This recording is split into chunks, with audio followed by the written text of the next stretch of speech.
everyone. I'm having a bad time with technology today. I was so ready to like start on time and everything, and then my fucking ring light is broken. I keep falling over. Anyways, welcome everyone to another Toxic Tony AAI Tuesday. Welcome back, Grace, my friend Grace. Hello. Happy to have you here, and happy to have all you guys here. Grovey, Chartreuse Moon, Alex, Ninji, Grace 2, the Gracening, Millie the Cookies. Everyone hanging around, lurking around. Oh, hi Earl. Okay. Truthful Toxic Tony AAI Tuesday. It's true. Okay. Yeah, how's everyone doing? I have oranges. Oh. I'm excited. Can you hear me chewing? Are you asking me? Anyone?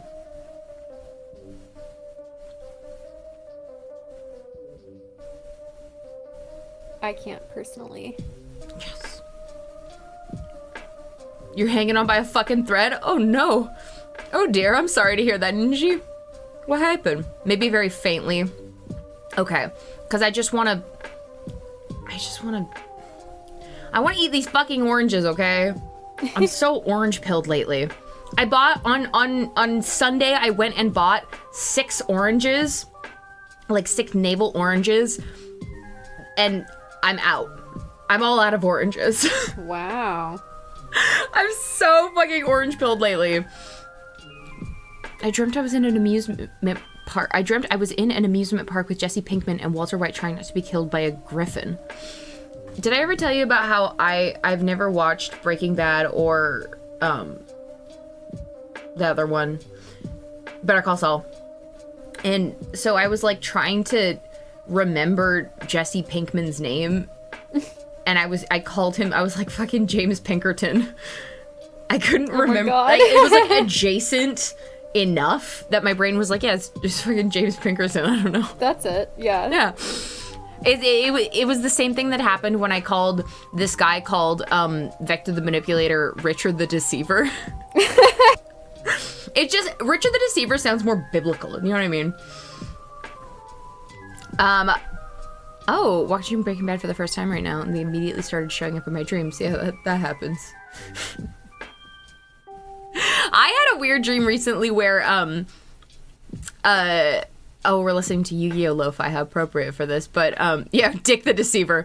But I had a dream where, like, that, like, mixed, Mob Psycho and Yu-Gi-Oh! But it was, like, Mokuba was being tormented by Mogami, but Mokuba, instead of, like, being tortured in the, like, emotional sense, he was just like, you better go away, because my brother's gonna shoot you in the face! And then he took out 2 pistols, and he just held them. Wow. And then Kaiba came in with 2 more pistols. It was great. No notes. Wait, do you want to hear my crazy Yes, I dream? do. Please. Okay.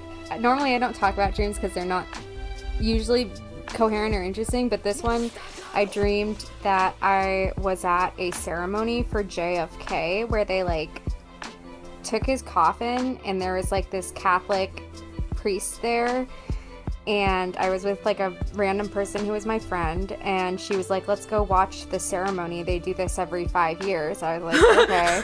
Okay. And then I left the room because they were about to open the coffin, and I was like, ugh, skeletons. And then she came out and she goes, it didn't work. And I was like, what? And she was like, it didn't work. And then the dream ended. Oh. So. How ominous. Yeah. JFK he's still dead, but not for long. Exactly. That's what that's just spirit channeling. Exactly. Just like in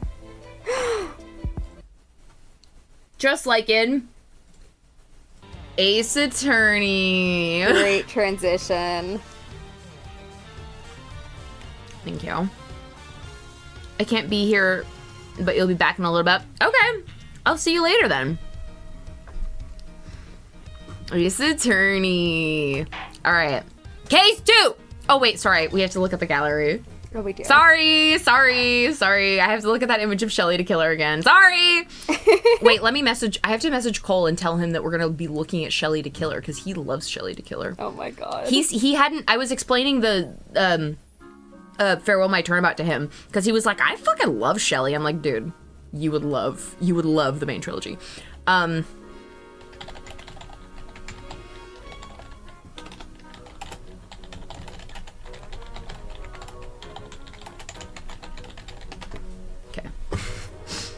To kill her.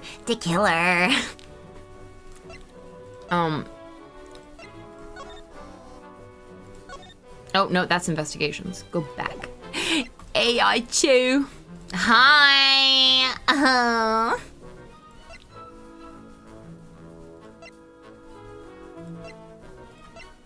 Yeah, this one. Oh. Fucking me when I get you. Me when I am fucking getting you. I like this guy behind Shelly. He's like,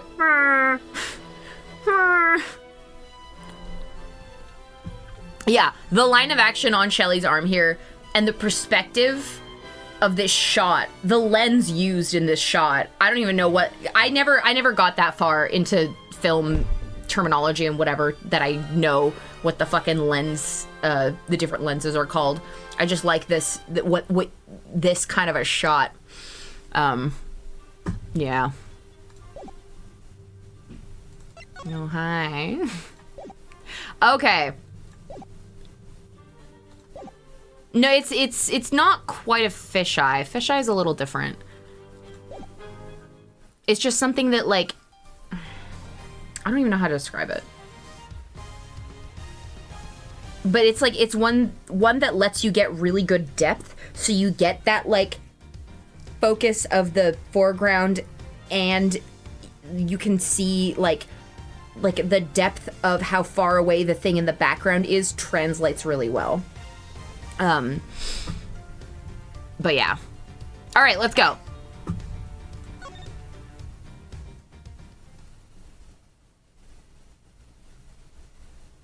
All right, we're in the prison workshop.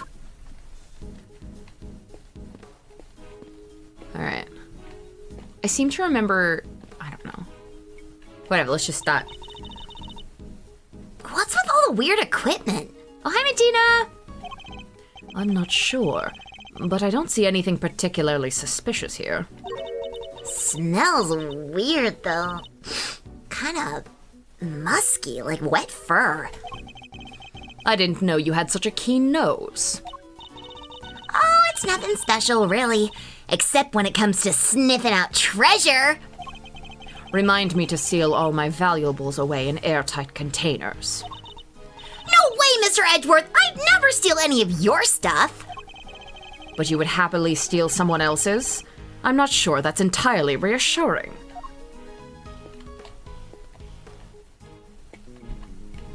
Oh wait, sorry, hold on. Sorry. I thought there was something, whatever. Let's do the body. Bronco Knight. Killed the day before his court date. We'd better take a closer look.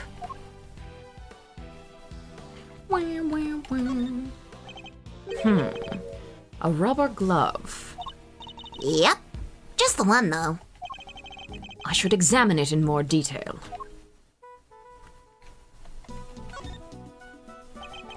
There's mud all over it. Maybe the prisoners were making mud pies? Wish I could have joined them. I love making mud pies. Not anywhere near my crime scene, you're not. The sillies. God. Uh-oh, is that blood? The fingers are covered in blood on this side. I think we can safely assume that this glove was dropped sometime after Knight's blood had been spilt. We can? How come? Because had it been on the floor when the pool of blood was forming, then the blood would have flowed around it, but not underneath it. Oh, meaning there'd only be a band of blood around the edges of the fingers, and not all over the back side. Assuming the glove was discarded after the blood had been pooled around the body. Maybe our murderer ditched it after they did the deed. It's certainly a possibility. At the very least, whoever it was that dropped it must have seen the body. You there! Yes, sir. Have you seen that glove before? Yes, sir. The prisoners wear them for work. It's strange, though. Prisoners issued with those gloves are under strict orders to keep them in the cells. They aren't allowed to take them out without permission, and we always check. I suppose that would explain why there aren't any other gloves in the workshop.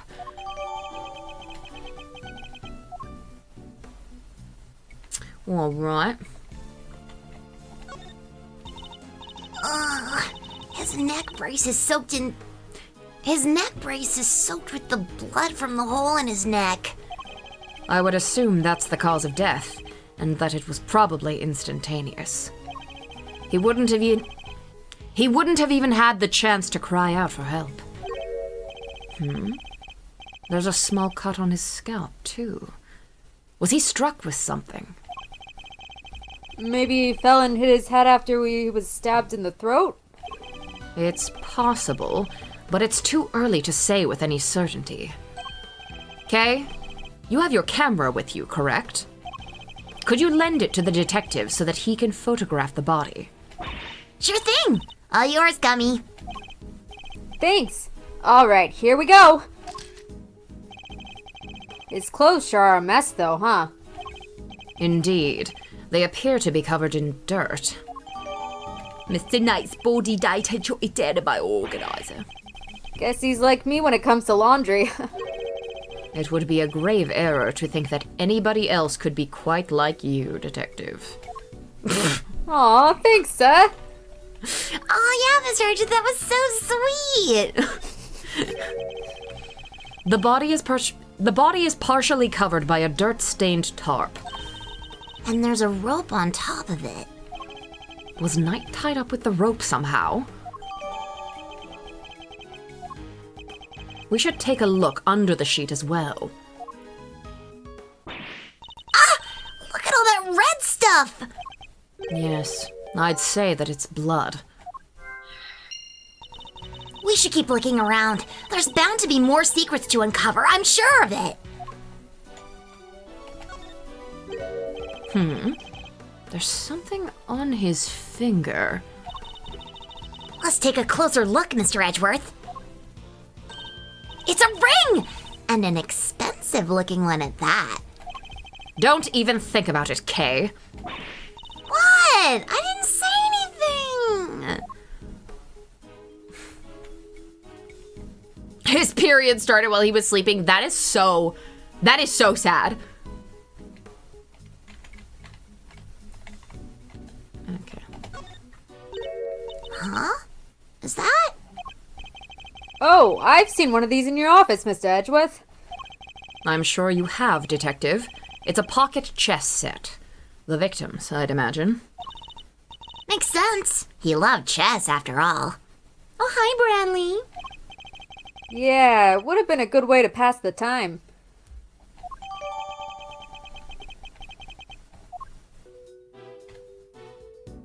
Okay, I think we got everything. Yeah.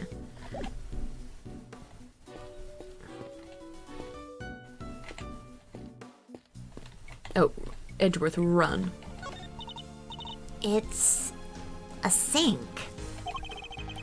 It doesn't seem to contain any useful clues. Nope. No whiff of treasure either. You do know we're not actually looking for treasure, right? Hey, Bacon Fish. Time to inspect every suspicious-looking nook and cranny. Indeed. This area is too big to take in all at once. Fortunately, I can use up, down, right, left to look further up or down. I must scour the scene and inspect anything that catches my attention. It just doesn't sound right, Mr. Edgeworth. Which means he says it out loud. No, literally, like, she's so his daughter. Fucking makes me crazy. Looks like a pulley of some kind. Which also leads me to believe that in the 2 weeks that they spent apart between one and now, she introduced that into her vocabulary. Like, she just kept copying him. My headcanon reason why there's no Nook and Cranny in this game is that Kay started repeating the Nook and Cranny line, and he got embarrassed and changed it. Yeah. Yeah. Yeah. Yeah. Where are they? Get out here. Get out here. Kay, you're so slippery. Yeah. Maybe the prisoners use it for work? I suppose so, yes. Okay, so I know you're gonna say no, but... Absolutely not, Kay. You are not permitted to swing on that rope. I knew it! I should have known you were being serious. She was texting him. Looking at nooks and crannies today. Ah! Yeah, she was. Yeah, she was.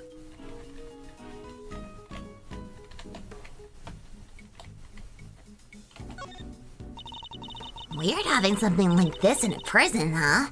A cage inside a cage.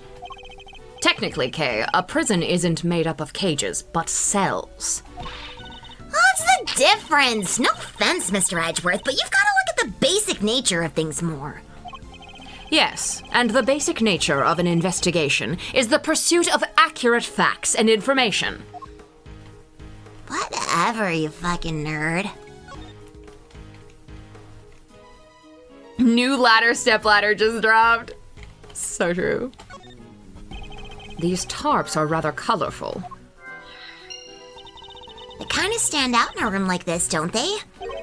They certainly don't look like they belong in a prison. Look! There's a whip on top of them! You know who that reminds me of, right? Hey, maybe it's actually hers? Sorry. Hey, maybe it's actually hers! Maybe she left it here. Not a chance. She and her whip are attached at the hip. At the wrist. I don't know why I said hip. Not a chance. She and her whip are attached at the wrist. Trust me. There was a rope near Knight's body, too. Speaking of which, wanna see my super stealthy Rope escape trick? Thanks, but I'll let you know when I'm in need of saving. She seems genuinely disappointed. Yeah, because you keep shutting down all her great ideas, you fucking prick.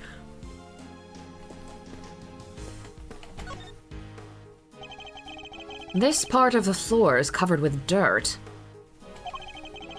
You know what that means, sir? Footprints. Too many footprints, unfortunately. We'll need a specialist to identify them. Guess we just gotta wait till forensics gets here. Yes. And in the meantime, if you could refrain from treading all over it. Wouldn't want to slip up and get the old jacket dirty, huh? Good point, Mr. Edgeworth. Thanks. My concern was for the footprints, not your jacket, detective. Meanwhile, just living in this beautiful world where Edgeworth is always looking out for him. I know. He's living, if you don't mind me saying, in fucking Delulu land. Like, straight up. And also, yes, Edgeworth is the one standing on it right now. Right.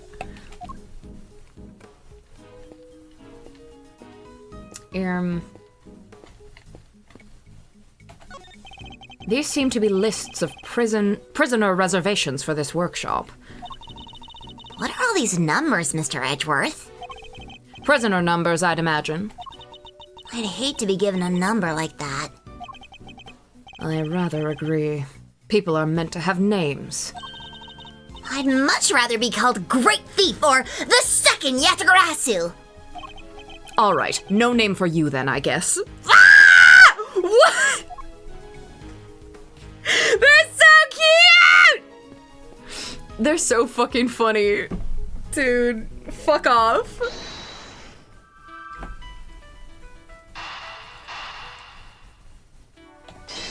No name for you, then. These tarps have a pretty distinctive design. In fact... It's the same design as the bloody tarp around Mr. Knight's body! Yes, you took the words right out of my mouth. That'll teach you to be so careless, Mr. Edgeworth. You need to keep your treasures close when there's a great thief around. I thought you were on sabbatical. Bloody tarp data jotted down in my organizer.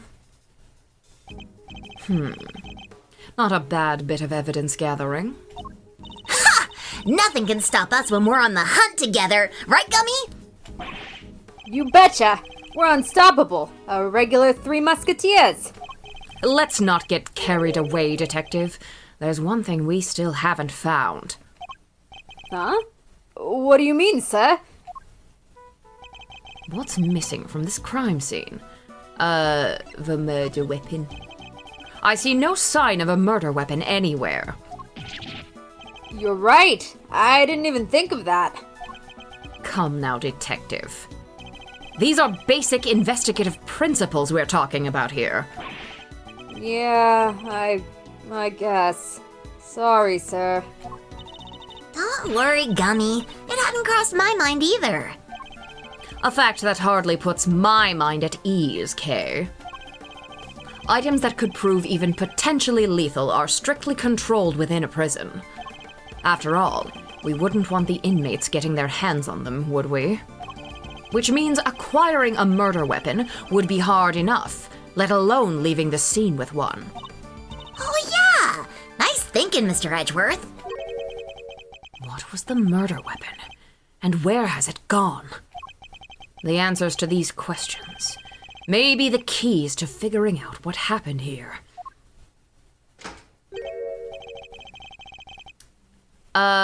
This will be, Eddie Fender. Oh. Would you like to be Eddie Fender? Oh god, okay. Yes. Yay! Huh. Didn't know the guy had a whole entourage. Excusez-moi, but this is the scene of the crime, right? You're... Wait a second. Are you... No way. Those piercing eyes, that furrowed brow. Mr. Fender. It has been far too long. I know, right? But even after all this time, I'd know that deep bow anywhere. And that neckwear, obs. Sorry. They made him say obs. Obs? Manfred von Karma. The man. The legend. Gotta say, I didn't expect to see you here. What are you talking about, pal? This is Mr. Edgeworth, not that old geezer. Detective, please. Edgeworth? Wow. Guess that explains the fresh face. Can't blame a guy for mixing you two up, though. You're the spitting image of that old devil in his day. I see you haven't changed. How many years has it been? Man, good question. But who's counting, huh? Been away traveling so long I lost track. You know how it is. But you know what I do remember? You betraying everything you were supposed to stand for. Whoa! Where did that come from? And who are you, anyway? This is Eddie Fender. He's a defense attorney.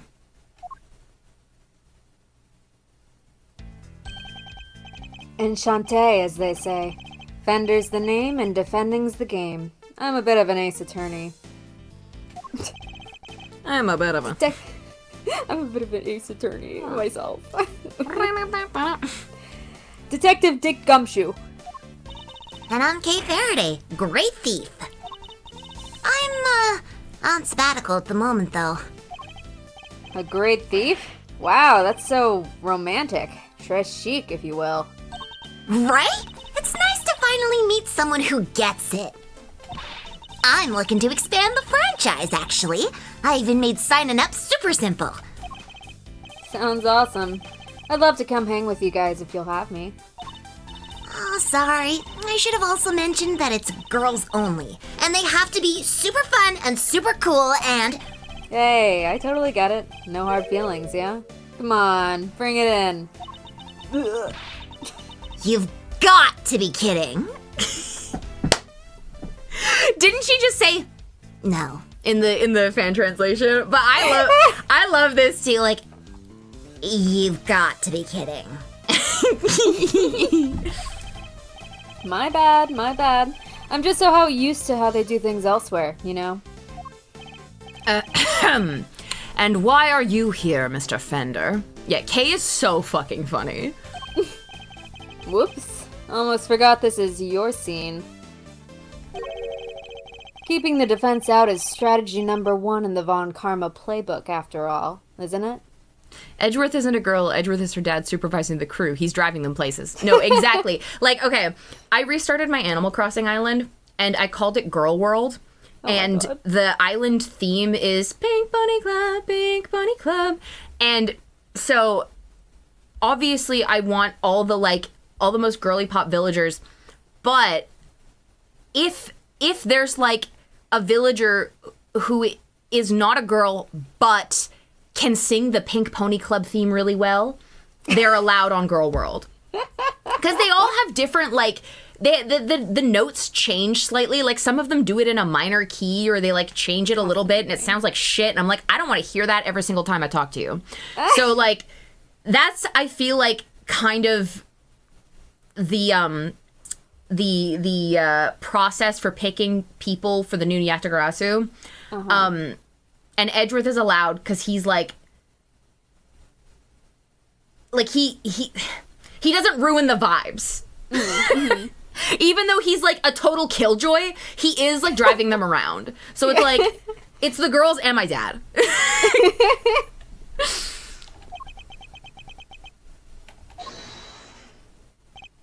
Hey, quit it with all the Von Kama stuff, pal. What gives? Hold it! Detective! Calm yourself. His attitude is, unfortunately, understandable. It is?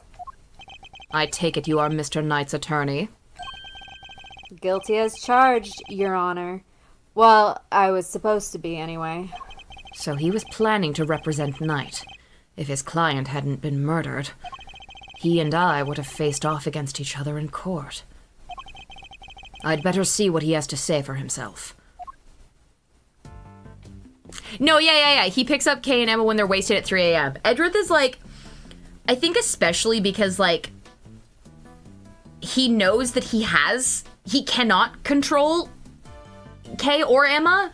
So it's like, it's very like, I know you're gonna do it anyway. So if you are somewhere that you don't want to be at 3 a.m., just call me and I'll come pick you up. Like, I'm obviously gonna be pissed at you, but I would rather give you a lecture on the car ride home than have you not call me.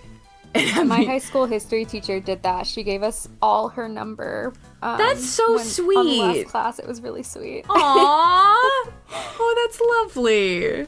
Yeah, I feel that for Edgeworth. He's just like, I will be so mad at you, but I will be more angry if you go missing. So the victim asked you to represent him. Sure did. We were supposed to have a little chat today. As was I. But a guard showed up instead and told us that his body had been found. I'm as bummed about it as you. Even brought him some weenies to cheer him up. Some weenies? It was like a fucking California roll before, wasn't it? Mr. Fender, you know you can't bring food into the prison. Oh yeah. Well, it's here now. Want some? Little vice I picked up on my travels. So Moorish. What? Moorish? What does that mean? What is he talking about? Moorish? No, thank you. Fine, you do you. What are you doing here anyhow? Don't tell me you wanted to hear Knight's side. Von Karma was always more of a Convict the defendant at all costs, guy. He didn't teach you that? That was a long time ago. If you say so. Sure you don't want any weenies? No, thank you. And then Katie's like, okay, but like, what's Mr. Edgeworth got to do with Evan Carmichael? Have you met with your client previously? Yes, indeed, Your Honor. Just yesterday, in fact. The Bronxster called me the minute he was arrested. Sounded really freaked out, man. Oh yeah, mentioned your little performance, too. According to him, you really made a nuisance of yourself. And not a kind word was spoken, I'm sure. Well, sticks and stones and all that. Boy, did he not like you. Trash talked you something fierce. Can't say I didn't join in the fun, though. Fun? How dare you, Mr. Fender? Beast!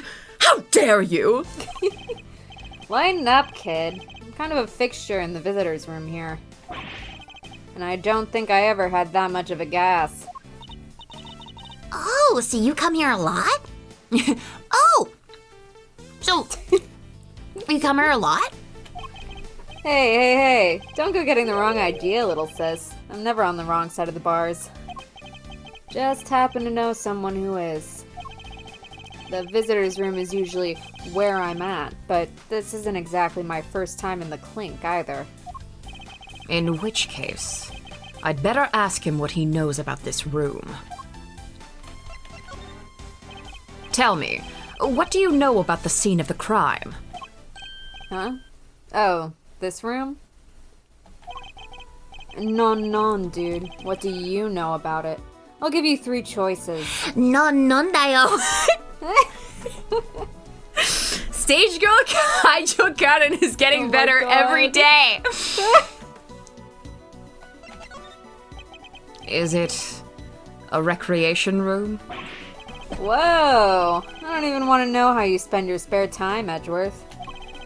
But I guess there's plenty here you could play with if you used your imagination. Probs. Probs? Probs? What? He's trying so hard. Hello, fellow kids. Like... Now, let's see what the answer key has to say, shall we? Karen doesn't know what laws are, though. No. True.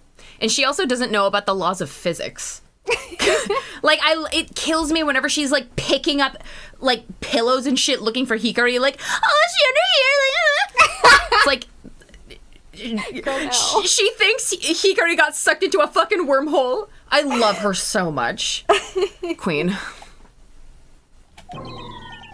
Oh no, you got it wrong. This is actually a workshop.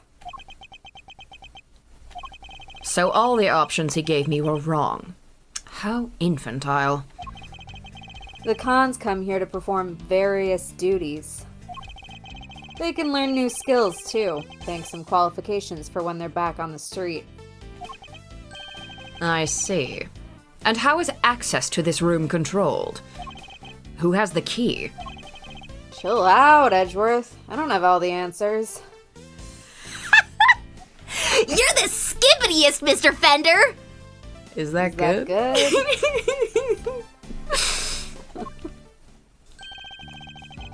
My man over there probably does, though. Right, compadre? Yes, sir. The workshop's unlocked with physical keys. The doors are fitted with sensors instead. What kind of sensors? Inmates are issued with special bracelets, sir. But when they walk around when they walk through a workshop door, the sensor checks the bracelet. And if they're not supposed to be there, ting-a-ling-a-ling, an alarm sounds. If they let it ring for too long, then bzzz, they get a real shock, if you know what I mean. And if they try to break or remove the bracelet, bzzz, a shock 3 times worse than that. What?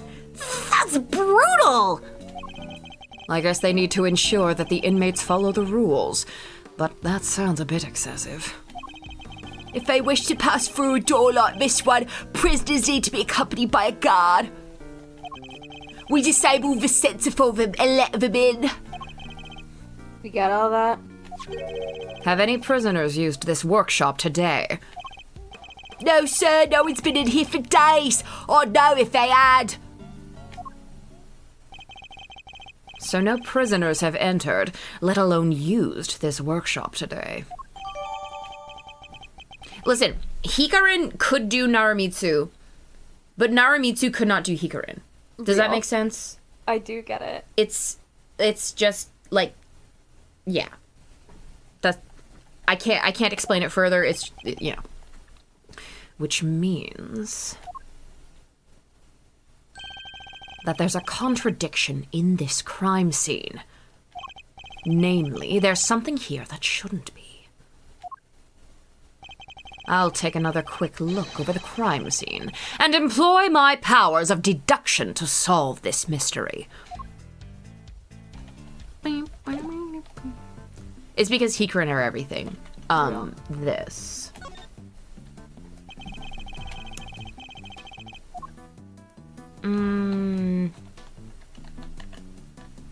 Something's here that shouldn't be. Is it the ring? What do I have? I don't have anything in evidence, do I? Oh, shit, I have a lot in evidence.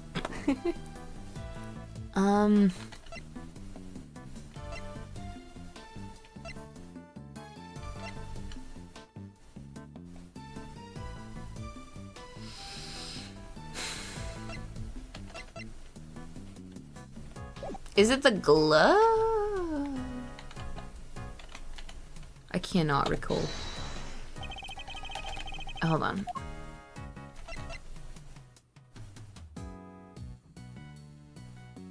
I feel like it could be the glove. No. This piece of evidence clearly shows that there is a contradiction here. Where am I looking exactly, Mr. Edgeworth? Well, around, here. Somewhere. You're gonna need to be more specific than that, sir. There's something present at this crime scene that shouldn't be here. I'm fairly sure I have a piece of evidence that proves that fact beyond a doubt. Okay, well, let's check a look. They detect and react to the prisoner's bracelets by raising the alarm. Okay, we don't see a bracelet, so it can't be that.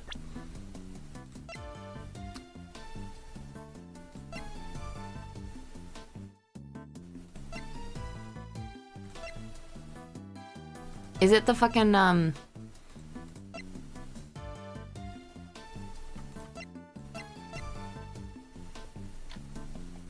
do not recall what it is.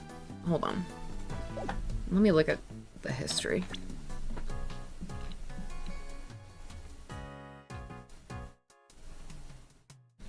Okay.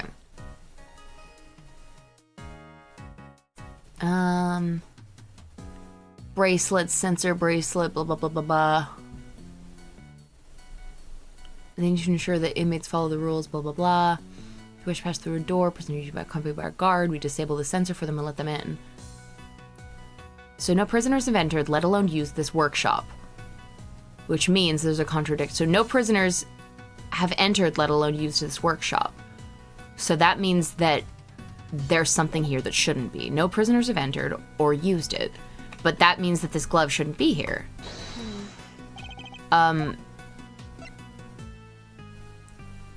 Is it this? There we go. Aha. Okay, I had the right idea. Prisoners aren't able to come and go from this workshop as they please. The door sensor would detect their bracelets, and the alarm would sound. What's more, according to the guard, no prisoners were authorized to be in this room at all today. And yet, here we have a rubber glove of the kind issued to inmates. This is a clear contradiction. So, where did the glove come from, sir? I don't know, Detective. Not yet, anyway.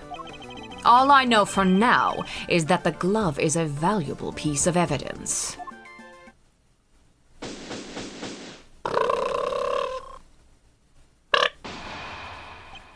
You, apart from prisoners and guards, who else has access to this room? No one, sir. This is a prison after all. Prisoners and guards are pretty much all there is. Mr. Fender? Come on, don't play us like that, friend. We both know that's not true. You know as well as I do that prisoners and guards aren't the only ones who can come in here. Huh? Oh, do you mean? But sir, they're... Mr. Fender, would you care to get to the point? Who exactly are you talking about? What? You don't have a pair of peepers in that hard head of yours? You didn't see them on the way in? Wandering about in the corridors, chilling with their buds? I bet if you moseyed on out of that door right now, you'd trip over one of them before you'd taken a step. Listen, pal. We've had just about enough of your baloney. Take a chill pill, big guy. I'm on your side. You know, for such a wide fella, you have a very narrow mind. What did you... Detective! Sorry, sir. I hate this guy, Mr. Edgeworth. Yeah, Look. me too. Just follow me, okay? Seeing is believing. Isn't that what they say?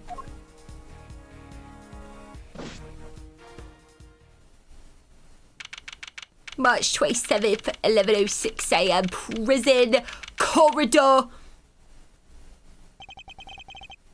This is no ordinary slammer. Here the humans share their space with some special friends. Animals? Yep, furred and feathered fellows of all shapes and sizes.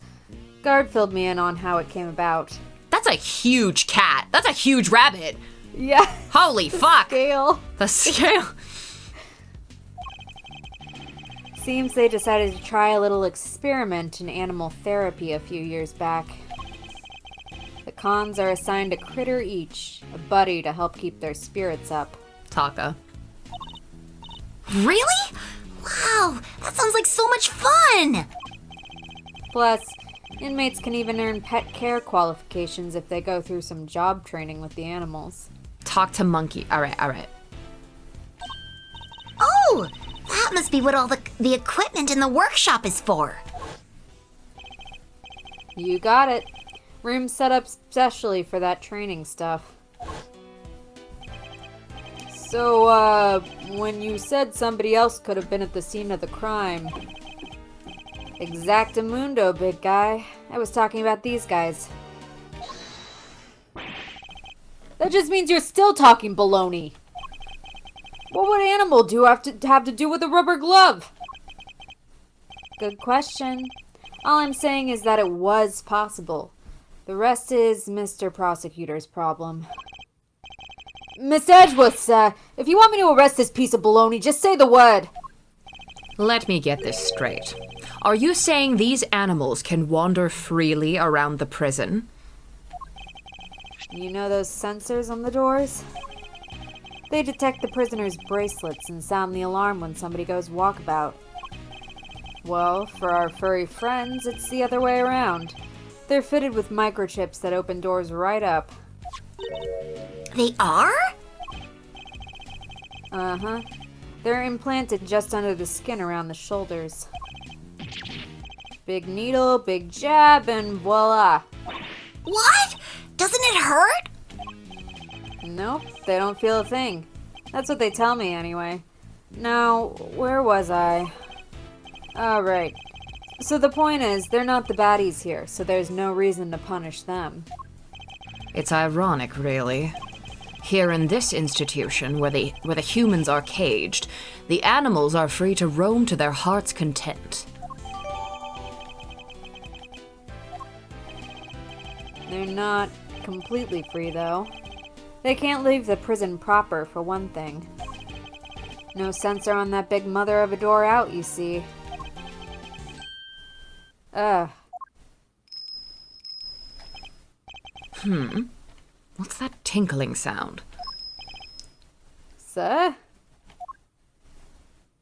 Hi! Hi, Anubis. Look at that thing. And is that a bell around its neck? That explains the sound, I suppose.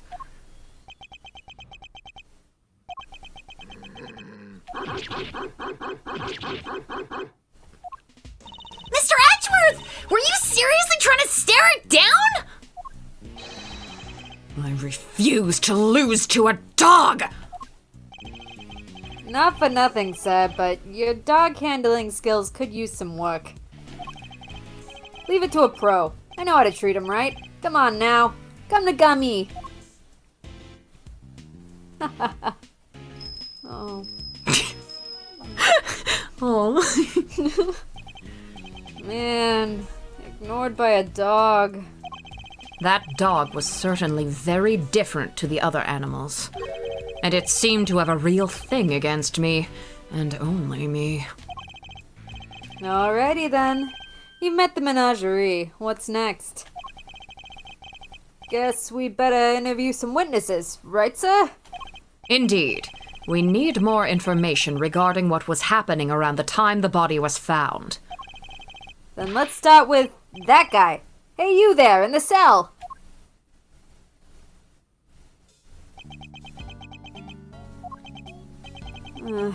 Ignored again. Hello. We were wondering if you might be able to tell us anything about this morning's incident. Is anyone else a little afraid of this guy? Not a big talker, huh? It's alright, man. I'm on your side here. Let's start with a handshake, huh? Maybe a hug to break the ice? Seconds out. What's that supposed to mean? Hey, I get it, man. Not everyone's the hugging type. I'm cool with that.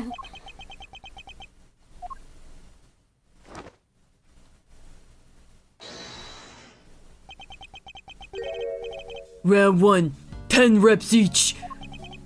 What is this man up to?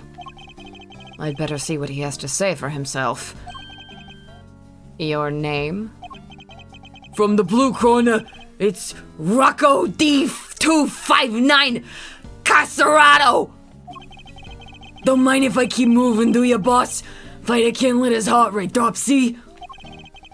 It doesn't look like there's any danger of that. Don't you worry you'll lose too much weight doing all that? Gotta make weight before I fight, boss. Won't even make it into the ring if you don't. He's Italian now. So you're... Wait, I get it. You gotta be a boxer, right? Was. Back in the day. But it's good to stay fighting fit. Leastways, that's how I see it. So, is the bear a part of your training too? Looks kind of like an apron. It's so cute! Ain't nothing cute about Teddy. Kid's my partner, see? This here polar bear keeps me on my toes. He seems to have loosened up a little. Now's my chance. Where were you and Teddy at the time of the incident? Come on, boss. I ain't no stoolie. And I don't know nothing no-how. I'll be the judge of that. Please, answer the question. You punch drunk or something, boss. I told you, I don't know zip. So he won't play ball. Guess there's only one thing to do, huh, Mr. Edgeworth? Indeed. The more he protests his ignorance, the more certain I am that he's hiding something. All right, let's see exactly what you do and don't know, shall we, Mr. Carcerato?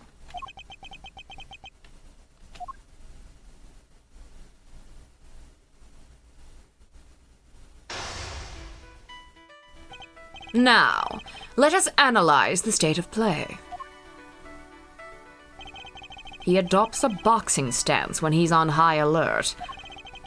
My guess is that things won't go well if I push too hard at such moments. When my opponent is on the offensive, I should... Yeah, I know. First, let's see if our friend here knows anything about the incident. I'll start by asking about his movements. And bring this fight to an end before he knows what hit him.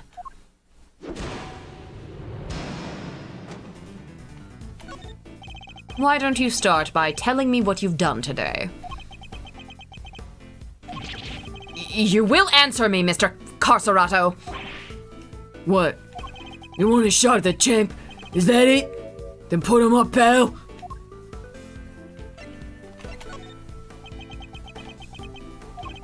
Throwing in the towel already? That's gotta be a record. Fisticuffs is hardly my style, but I'm more than happy to take you on in a game of chess. Fisticuffs is hardly my style. Shut up. Incidentally, don't you get tired ducking and diving like that all the time? You think I don't got the stamina, kid? Oh, just you try me.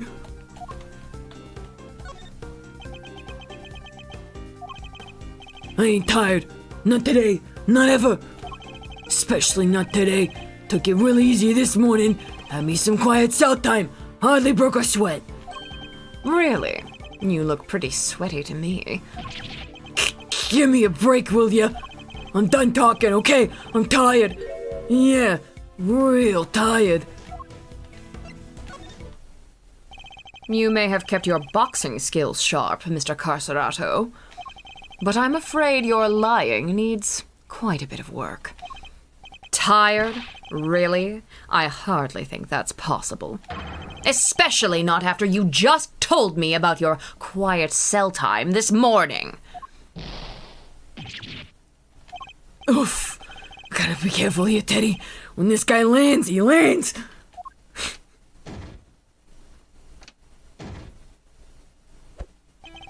He's hiding something. I'm sure of it. I should try asking him about what was happening at the time of the incident, both in and outside his cell. Yeah, looking at other men and seeing how sweaty they are. Okay, yes. I won't need to use my fists in this next round. No, I'll deliver this knockout using carefully chosen words alone. Did you notice Did you notice anything strange around the time of the incident? What do you mean, strange?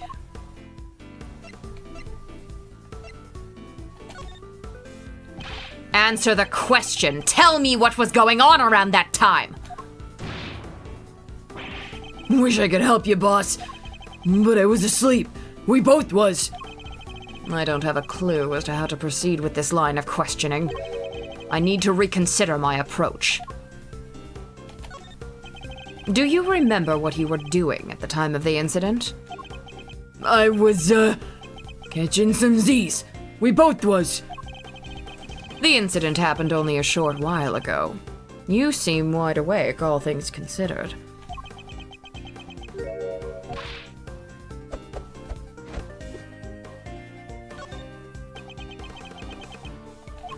Fighter's gotta be able to get up quick when he's down.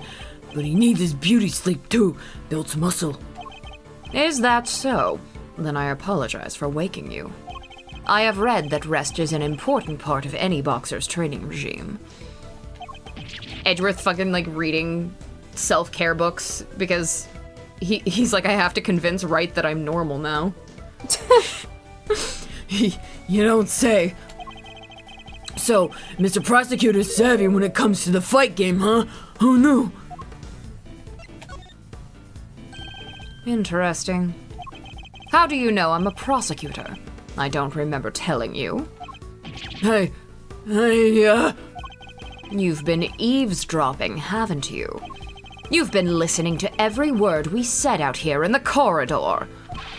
Which means you weren't asleep, and that you are lying again! You're good, kid. Call me clean with that one. Alright, I admit it. I wasn't catching those Z's. But what? A guy can't work out in a cell no more without lawyers getting involved? Or is a man taking care of himself a crime now? The fact that we now know he was awake is an important development. It could well prove to be a useful clue. Okay, did you notice anything strange? Don't play dumb. What's this sleep? Time to deploy my clue. Enough of your barefaced lies. You weren't asleep. You were exercising. You told me as much yourself. A counterpunch, huh? Should have seen that one coming. It seems I have you on the ropes, Mr. Carcerato. It's time to come clean about what you know. Alright, alright. You don't gotta shout about it. Stomping around like you own the place. Teddy and his pals have been scared enough this morning already. Rude. You've done well to endure this long, but I fear you'll soon be out for the count. You say the animals have been scared enough already, which implies something happened here earlier. Well, what was it, Mr. Carcerato?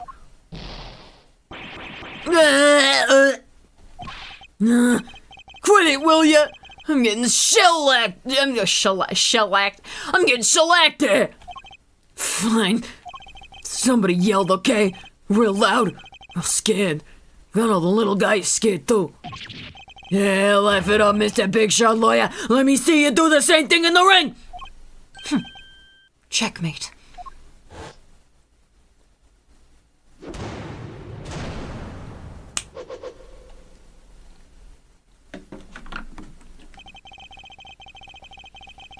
I think we've now established that you know more than you're letting on, don't you?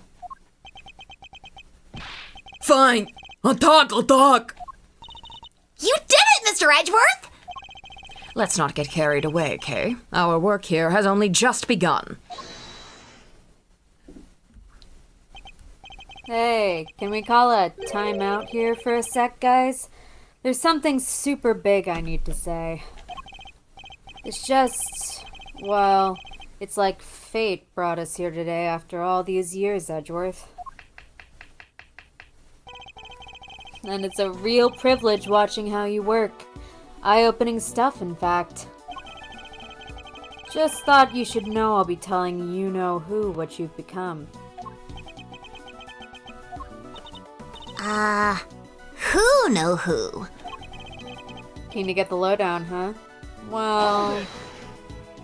That's enough. This has nothing to do with Kay.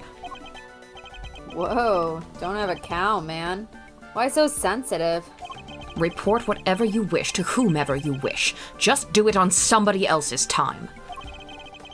Whatever you say, boss man. But I think he should know at least. You know, how you've been living your life since you signed on to doing things the Von Karma way.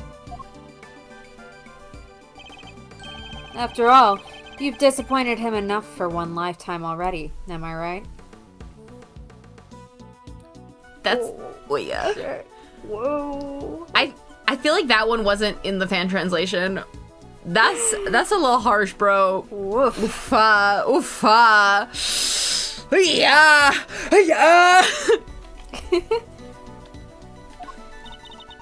What's he talking about, Mr. Edgeworth?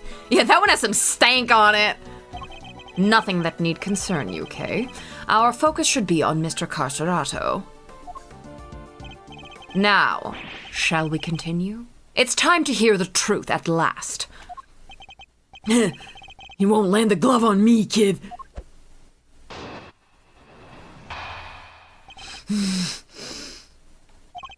There was a show.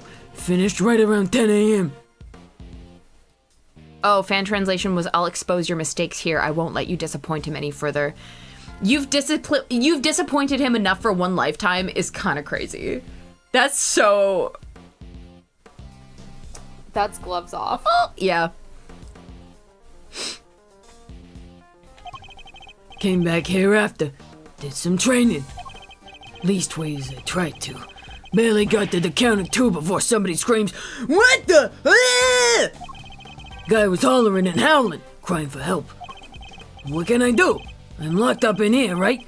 So I tunes it out and I gets back to work. I find it curious that you would pay so little heed to a desperate cry for help. Like I say, boss, what can I do? Besides, this is the joint. Don't nobody thank nobody for getting involved in what ain't none of their concern. I hear you, brother. Best you could do is rubberneck from in there anyway, am I right? You mentioned training, Mr. Carcerato. I can't help but notice how well equipped your cell is. And there's a guy. The fixer, they call him. What's a fixer? Fellow can get his hands on just about anything you need. For a price. No way. Think you can find me a... Perhaps, Mr. Carcerato, what you ought to ask for is a beginner's guide to giving better testimony. Because I can promise you that you'll be down for the count in one. You? Put me down? Try it, you bum. And what am I? Chopped liver?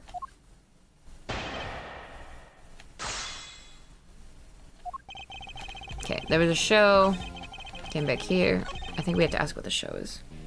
Hold it! What kind of show was it exactly? Depends on the day. They bring him in from outside, see? Singers, dancers, all kinds. Gives us cons a little something to look forward to. Nice! That sounds like fun! The Gaviners played here. And you went along to see today's show? Sure I did. Can't miss a chance to get a glimpse of the outside world now, can I? Then it was over. Came back here after this, some training. Hold it! Tell us more about the scream you heard. It was the scream of a guy about to scream his last. And I should know. Whoa there, good buddy. There's a time and a place, you know. So it was clearly audible? Guy backed into a corner fighting for his life. You ever hear something like that, boss? Well, I have. And yeah, it was clearly audible.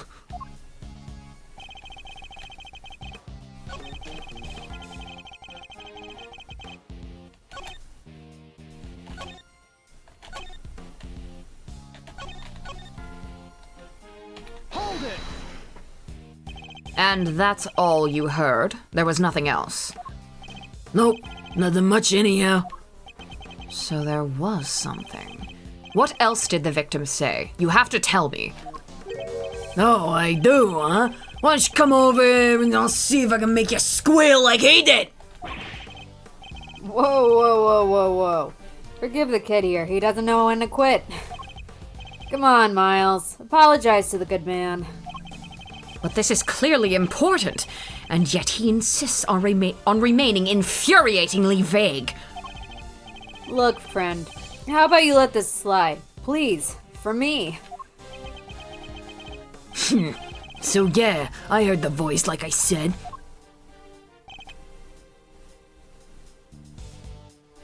Hold it! You were able to concentrate on your training even after hearing all that screaming? Look, if we was on the outside, maybe things would have been different. But I'd have seen what I could do. Maybe I'd have seen what I could do. But this ain't the outside. I can't go no place, even if I want to. And you didn't think to slip out from your cell to go sneak a peek? I don't think anybody else would have thought of doing that except you, Kay. If only this wasn't a prison, Mr. Knight might have lived. I somehow doubt it. Frankly speaking, there was no saving him. What? But if somebody could have just gotten to him in time. Mr. Carcerato is clearly lying. What I don't understand is why.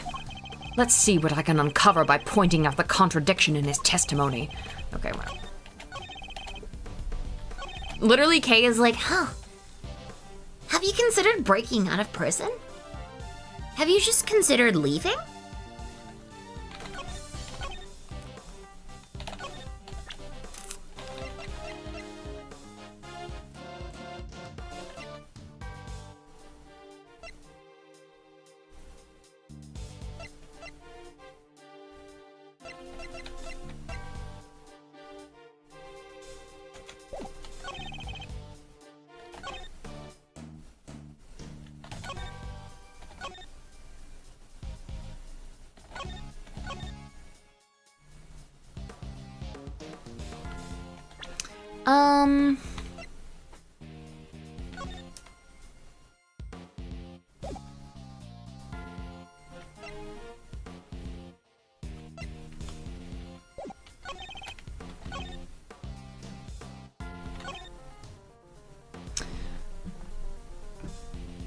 I have to look it up. I can't remember what it is.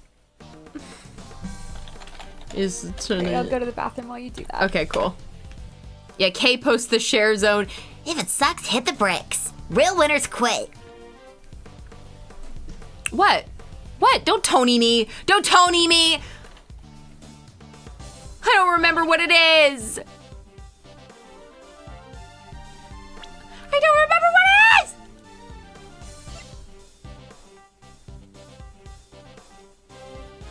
What? Oh my god.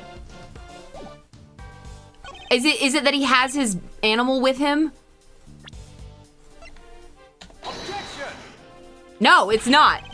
This piece of evidence contradicts your testimony, Mr. Carcerato. That's your best shot, kid. My grandmother has a better jab than you. Ah! I thought I'd thrown a decent punch there. Better luck next time. Indeed, my next one will be right on the money. Basic reading ability. Fuck off! And he'll be on the canvas before he knows it. Oh my god! Ah! Basic guy was hollering and howling. Okay. I remember this one, but shut up!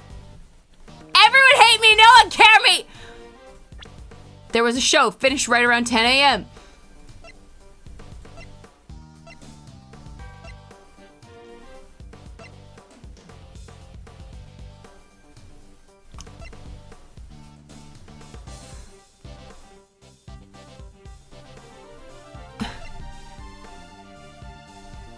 Oh, killed instantly? Is that...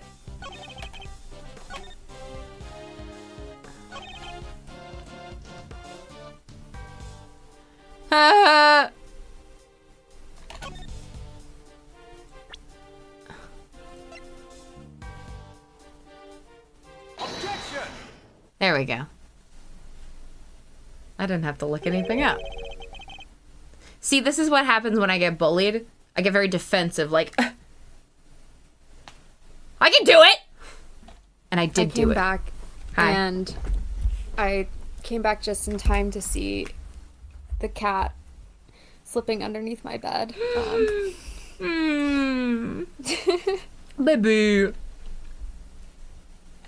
Are you listening carefully, Mr. Carcerato? Huh? You trying to be cute or something? It's working. The victim died from a wound to the throat, and very quickly at that. He had neither the time nor ability to scream as you claim he did.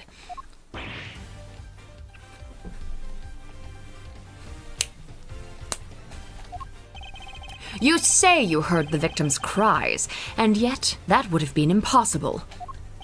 Hey, but there must have been a scream. He said there was. He said there was? Quit looking so smug, will ya? Fine, I admit it. I didn't hear nothing, all right. But the guy in the next cell did. He told me so. The next cell? You mean... What do you want? I heard a scream, what of it? We came back from the show and they put us in our cells, same as always. Then, just like I told this guy, I heard it. A scream. A real scary one. Scary how, exactly? Didn't tell him this part, I guess, but it was kinda like, what is this voice? What is this voice I'm doing? It's beautiful. Is I what it is. don't know how I'm even doing this. This is kind of freaky, actually. Eek!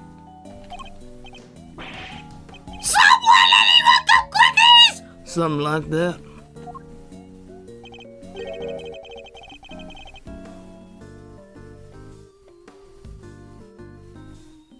Grace? Grace? Grace? face. Oh, I'm no. sorry, I had to let the cat out. Oh, that's okay. It's good.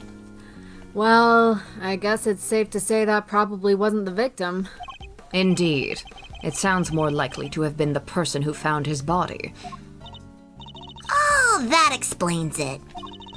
So Mr. Carcerado was telling the truth, more or less. Is that really the case, though? Are there really no problems now with his testimony? There is a problem. I'm afraid a new problem has reared its head. Namely, why didn't you hear the scream yourself, Mr. Carcerato? Yeah, what gives, pal? How come you didn't hear anything when your neighbor heard it clear as day?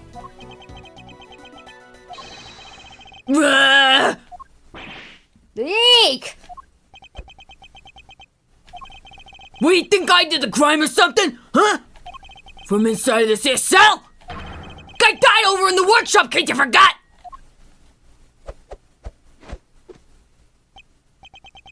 Well, yeah, it does seem a little weird now that you mention it.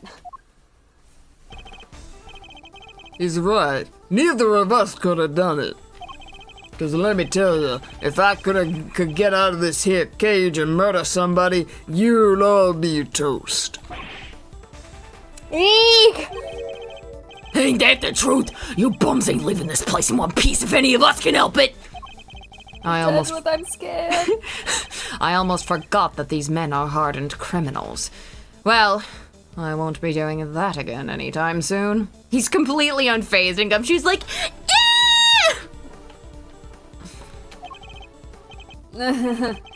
I'm guessing this wasn't how you saw this going, Edgeworth. what's my next move here? I won't get much more out of them in this state. Who's that? I'm sorry, I have to say that I really liked the fan translation one way better. Overruled. Instead of like, overruled! The other one was so good. It was so good. Hello? Oh my god. Alright, Tony. Order Who in the gonna be? court. Well, I'm being Justine because I have to do Justine voice. Absolutely. But you said that you were gonna do Sebastian, yeah? Or Oh, sorry, that's right. Eustace. Eustace.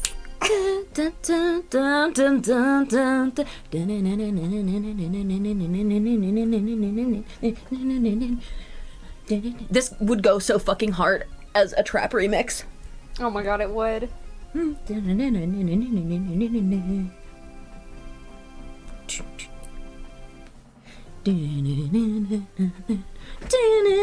Okay, oh my god. Who died and made you the boss of me, huh? Can't you see we're kind of busy here?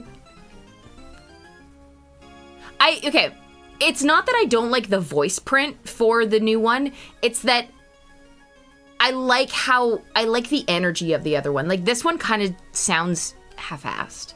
And I don't know if that was just the direction that the voice actor got, but it just like overruled. Like, it, you know, I don't know. I like the depth of it, but I don't know. That's my opinion. Hush now. Silence is golden.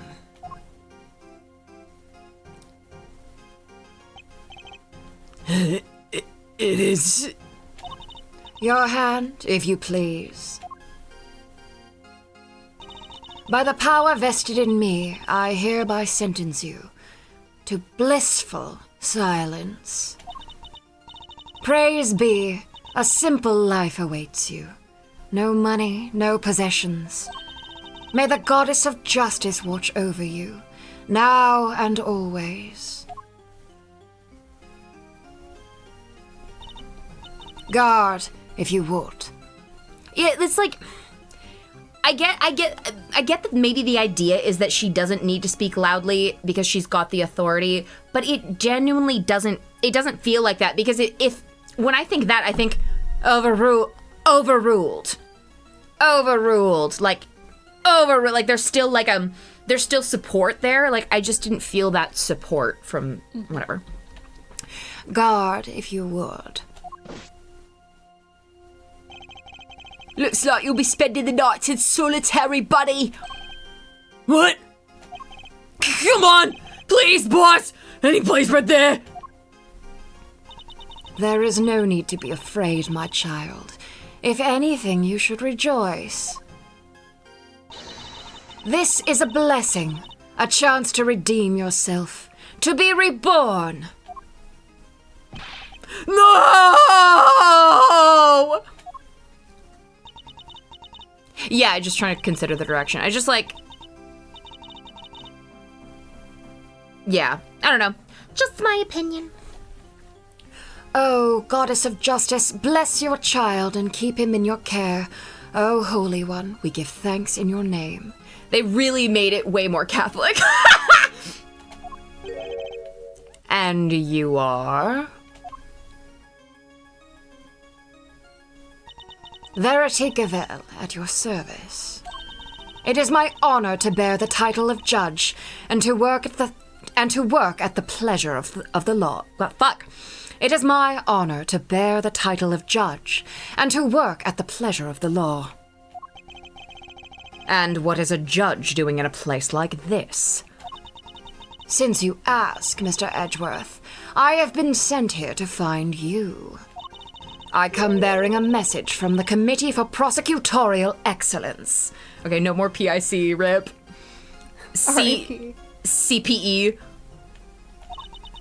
And it is my sacred duty to deliver it. Deliver us. The Committee for Prosecutorial Excellence? What the heck is that? It is first and foremost a name that should not be taken in vain, my child. For it is a sacred phrase from the Goddess of Justice herself. Why don't I fill you in, kiddo? The committee is a panel of 11 people whose job is to keep our beloved prosecutors honest. In other words, they make sure people like Edgeworth here don't cross the professional line.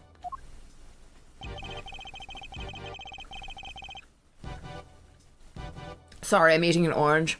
I felt my blood sugar was about to crash. Anyways. The panel is comprised of people from both the legal and political professions. A panel of which you are a member, I assume. I am. Allow me to thank you on the committee's behalf for your service. Thanks for coming to see us like this. Speaking for myself, it's a real honor to meet you. It's always great to hang with the judicial compadre. Come on, bring it in and chillax. We're all friends here. Need I remind you that the committee has a long-standing relationship with the Bar Association? Hey, I didn't mean anything by it. I was just trying to lighten the mood, okay? So, your job is to find bad prosecutors and punish them? Precisely, my child. Praise be to the Goddess of Justice for bestowing her gift of insight onto you. The committee has the power to remove problematic prosecutors from cases. And should a prosecutor truly unworthy of the title be brought to our attention, we are vested with the power to confiscate that prosecutor's badge. And? What does the Committee for Prosecutory whatever you said want with Mr. Edgeworth? We're in the middle of an investigation here. Objection! Hi. Pitiful. You really don't know, do you? What an ignoramus. This is good. This is good. And who are you, pal? Winner. Eustace Winner. Prosecutor extraordinaire. The winner. Though you might know me as just the winner. The winner. A name they call me. The winner. A name they call me down at the prosecutor's office. With great affection, I might add. Don't laugh. I have never heard of you. And how about Detective Flatfoot over there? Nope. Name means nothing to me. Well, it's to be expected of an ignoramus, I suppose. Ignorance is sweet, as they say. So I'm sure most things mean sweet nothings to you. Ignorance is bliss, winner. And I don't think sweet nothings means what you think it means. Just calling him by his last name is just getting me every time. Even Edgeworth saying, he's like, ignorance is bliss, winner. The winner. How did you get in here? It is entirely natural that you aren't yet acquainted. Eustace only joined us just last month. So he's nothing but a rookie? I'm not just any rookie. I am a winning rookie. Which he will prove himself to be in due time. Now, let's cut to the chase. I'm here to clean up your mess, Edgeworth. What do you mean? What mess? I fear I know exactly what he means. The committee sending an envoy with a new prosecutor in tow. I suspect I know what you're getting at, winner. But I'm going to need a few more details. Would you mind explaining, Judge Gavel? Very well. By the power vested in me by the Goddess of Justice, I hereby declare that in the matter of the incident at the presidential address and the murder of Mr. Bronco Knight, the committee hereby decrees that Prosecutor Edgeworth be relieved of his duties and replaced by Prosecutor Winner. Here ends the verdict. What? Mr. Edgeworth is off the case? Just like that? Judge Gavel, I believe I asked for an explanation. No explanation is required. The guilty verdict is in. The goddess has spoken and her judgment is final. Objection! And what exactly have I done to warrant being taken off the case? Come now, Mr. Edgeworth. Claiming ignorance of your crimes will not serve to lessen your guilt.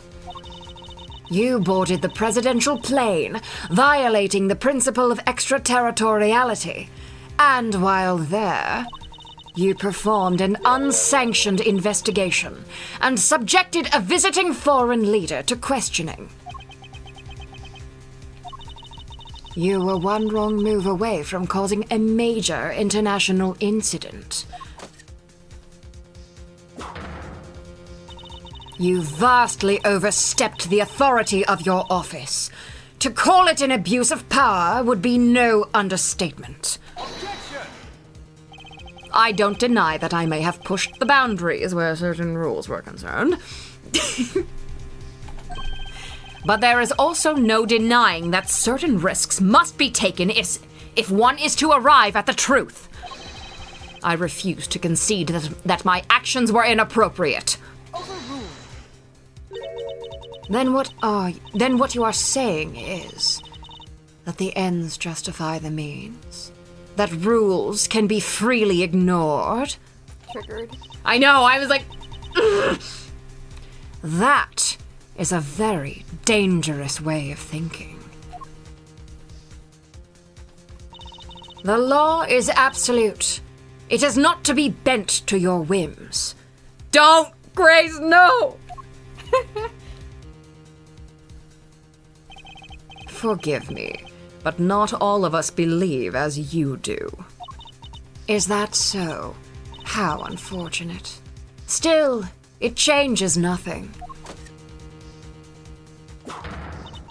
When a trial ends, the hammer falls. But be you defendant or attorney, even if the verdict seems irrational, nothing more can be done. Nothing, that is, but to give thanks for the Goddess of Justice's divine grace. Unless you wish to appeal. To do so would be to risk your badge, of course. So they mean to take my badge if I don't play along. Whoa. Tough break, Edgeworth. I see you've accepted your fate. Good. Guards, if you would be so kind as to escort him out.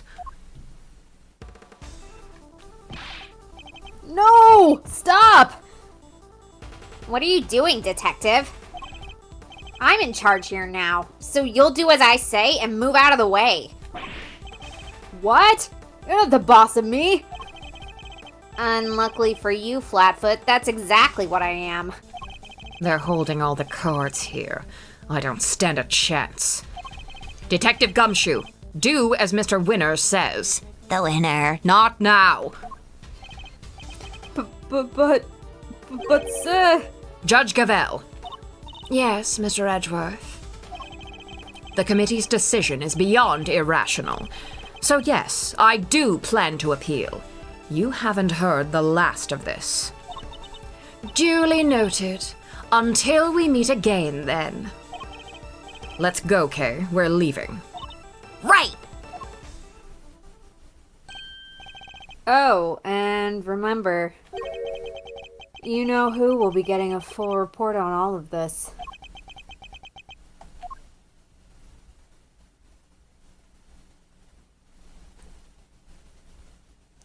Just had to kick you when you were down. Yeah, no, literally.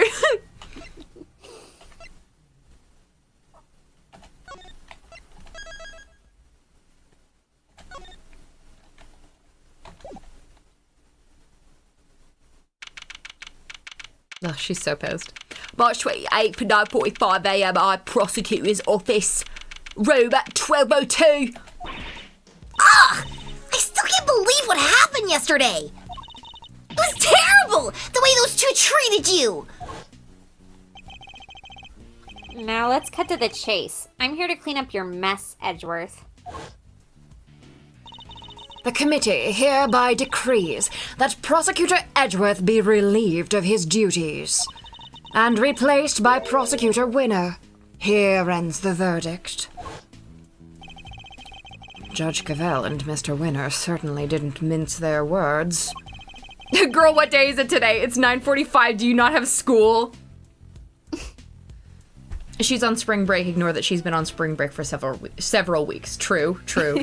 Absolutely true. I also love that she's so pissed that they were mean to Mr. Edgeworth. She's like, Only I'm allowed to make fun of him and be mean to him. That's my job. Fuck you! Literally.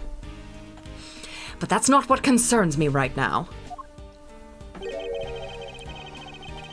I'm more worried about the committee's reasons for doing what they did. Miles, at some point in the next few cases, have you been skipping school? And what they might do next. I suspect it won't be good. Earth to Mr. Edgeworth. Are you listening to me? Yes, of course. So this is it? You're giving up on the Bronco Knight case? No, I have no intention of doing any such thing. To walk away from the case would be to tacitly accept the committee's decision. The only problem is that I don't have the authority to continue investigating.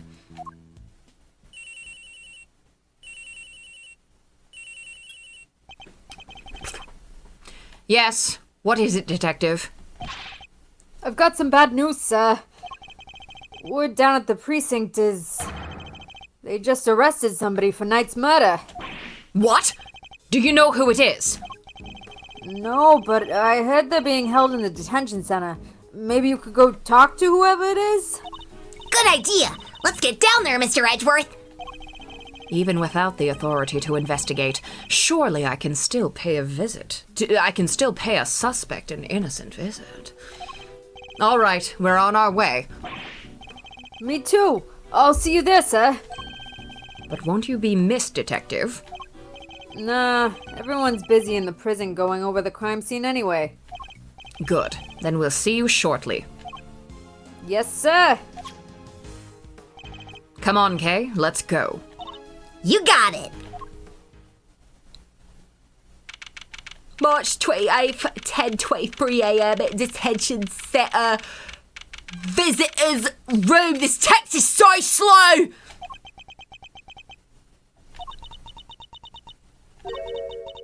Still no sign of them, huh?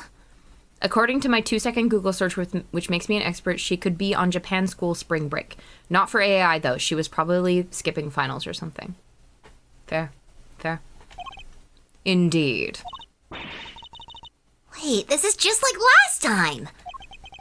Please don't tempt fate like that. Oh my gosh. Wait, I have to think about his voice now. Because last time, I could do the voice I did for him last time, which was, no, I can't, I just can't. But like, do I still make him Australian? It's gotta be Australian.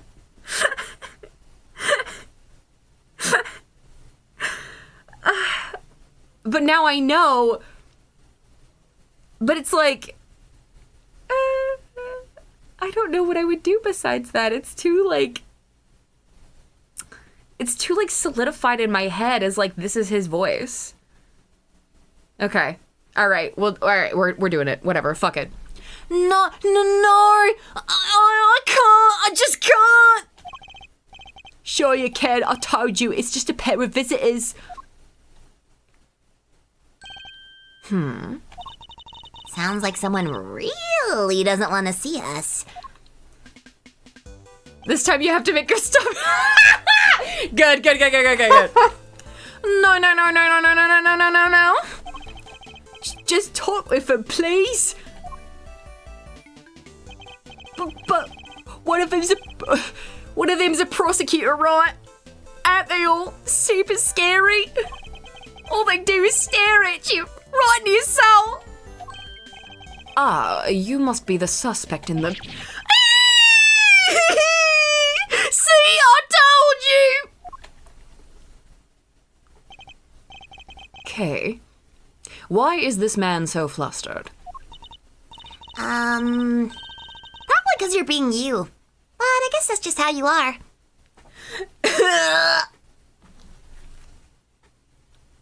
I love them so much. She's like, well, you freak people out. But I love that about you. So, you know. Thanks for clearing up absolutely nothing. Yeah, literally smile world. I'm smiling big. Big and happy. Hey, Mr. Suspect. You doing okay in there? We just want to have a little chat with you. No biggie, right? Who are you? I'm Kate Faraday, Mr. Edgeworth's trusty sidekick. It's just a part-time gig I'm doing while I take a break from my real job, though. Funny, I don't recall ever employing you. And that's Mr. Edgeworth. He is a prosecutor, but he's not going to stare a hole into your soul or anything. At least not this time. Oh, please. Really? Really? Really? Miles pays her in lunches and rides to school.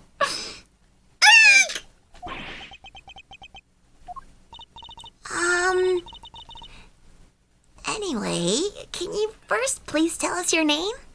Rip, he's not as scary as he looks, so it's okay. He's not as scary as he looks, so it's okay. I'm unemployed, and by that I mean I hang out with this old grouch and occasionally steal money from him. It's Simeon Sight. Well, nice to meet you, Simeon. I was spoiled for this one because Brad was like, did you hear? They named him Simeon. You can call me Kay. Everyone else does. Prosecutor Miles Edgeworth, I would like to ask you a few questions, if I may. Please, Simeon. We're trying to help you, I promise. Really? Thanks to Kay, it sounds like we might finally get some answers, at least. Simon Keys was so good, they didn't deviate much from it, yeah. It's Tuesday, innit? No, why? Perhaps you could start by telling us a little about yourself. Who, me? But why would anyone want to know anything about me? I'm I'm boring. I'm nothing. I'm a nobody. Do you have a job? No, there are no. I was spoiled for no other names, just this one. Well, it's not. It's hardly worth mentioning, really. I'm your average corporate pencil pusher, just like everybody else. Honest. This is going to take a while. About you and Mr. Knight. Case names? No, not any case names. Actually, what is this case called? I didn't actually look at it. What is it called? It's called the Captive Turnabout. Captive, yeah.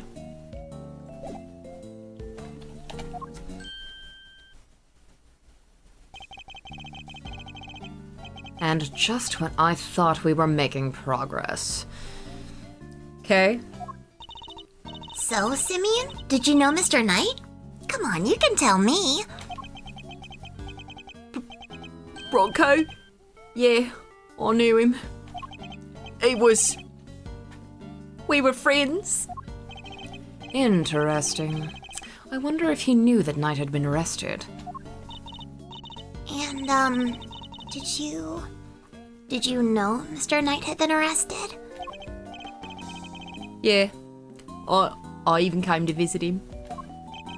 He came to see Knight. I wonder when that would have been. And when was that, Simeon? It was the day before yesterday. Fucking I. Oh man, it was the day before yesterday. It was the day before yesterday. It was the day before yesterday, around lunchtime. I came as soon as I got the call from the cops. The police called him. Why? How come the police called you? They said Bronco asked him to. That he needed a favor. A favor? Huh? He wanted me to bring him his chess set, the pocket-sized one. So I went by his place, and then I came here. A chess set? A chess set? Wait, no. A chess set? A chess set? They should be exact. I know. Is it just me, or is she getting better at stealing my thoughts? You do know everything you think is written all over your face, right, Mr. Edgeworth? Ah! I love them. I love them so much. Yeah, I'm not a mind reader, just an expression reader. Amazing, right? Don't you just love having a sidekick as helpful as me? And have you read what my next move is going to be? I sure have. There's something you want to show Simeon. Indeed. Let's present it to him and see what he has to say about it.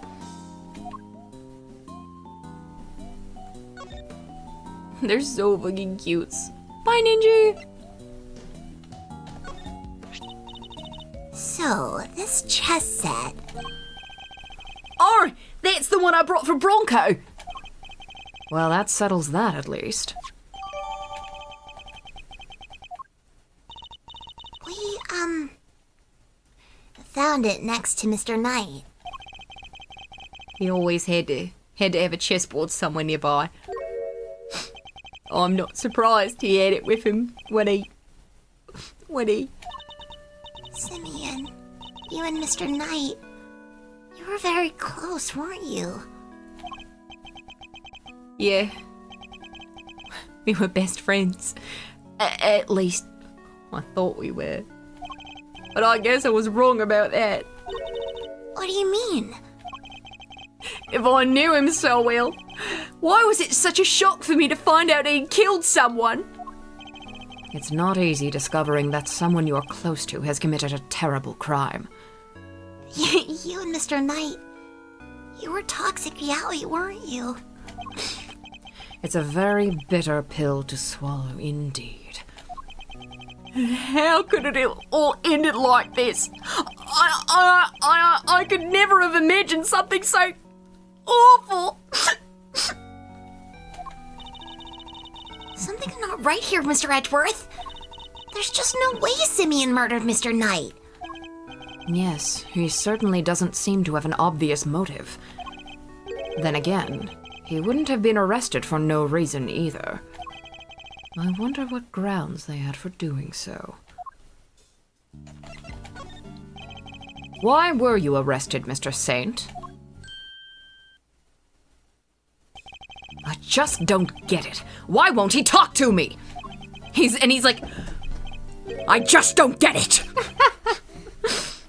I honestly don't know. Honestly, I don't. Whoa! He answered you, Mr. Edgeworth. I guess he's not scared of you anymore. Thank goodness for small miracles. The cops burst into my house this morning out of nowhere. Out of nowhere. Sorry, I'm mixing it with the guard voice and it's fucking me up. And before I knew it, I was here. These policemen, was there a prosecutor with them? Yes. Some kid named DeWinner or something. DeWinner. The rookie. I thought as much. DeWinner. So, did they interrogate you yet? What? I'm gonna be interrogated by the cops? Oh, well, yeah. I mean, you've been arrested. You're a suspect now. No. Why? Why the detective shout at me and threaten me and there are always these hulking guys, right? Get in your face and force you to... Detective Dick Gumshoe, reporting for duty. Hey! See? I told you! Please don't hurt me. Please don't crush me with your huge arms. No, please. I'm calling the cops.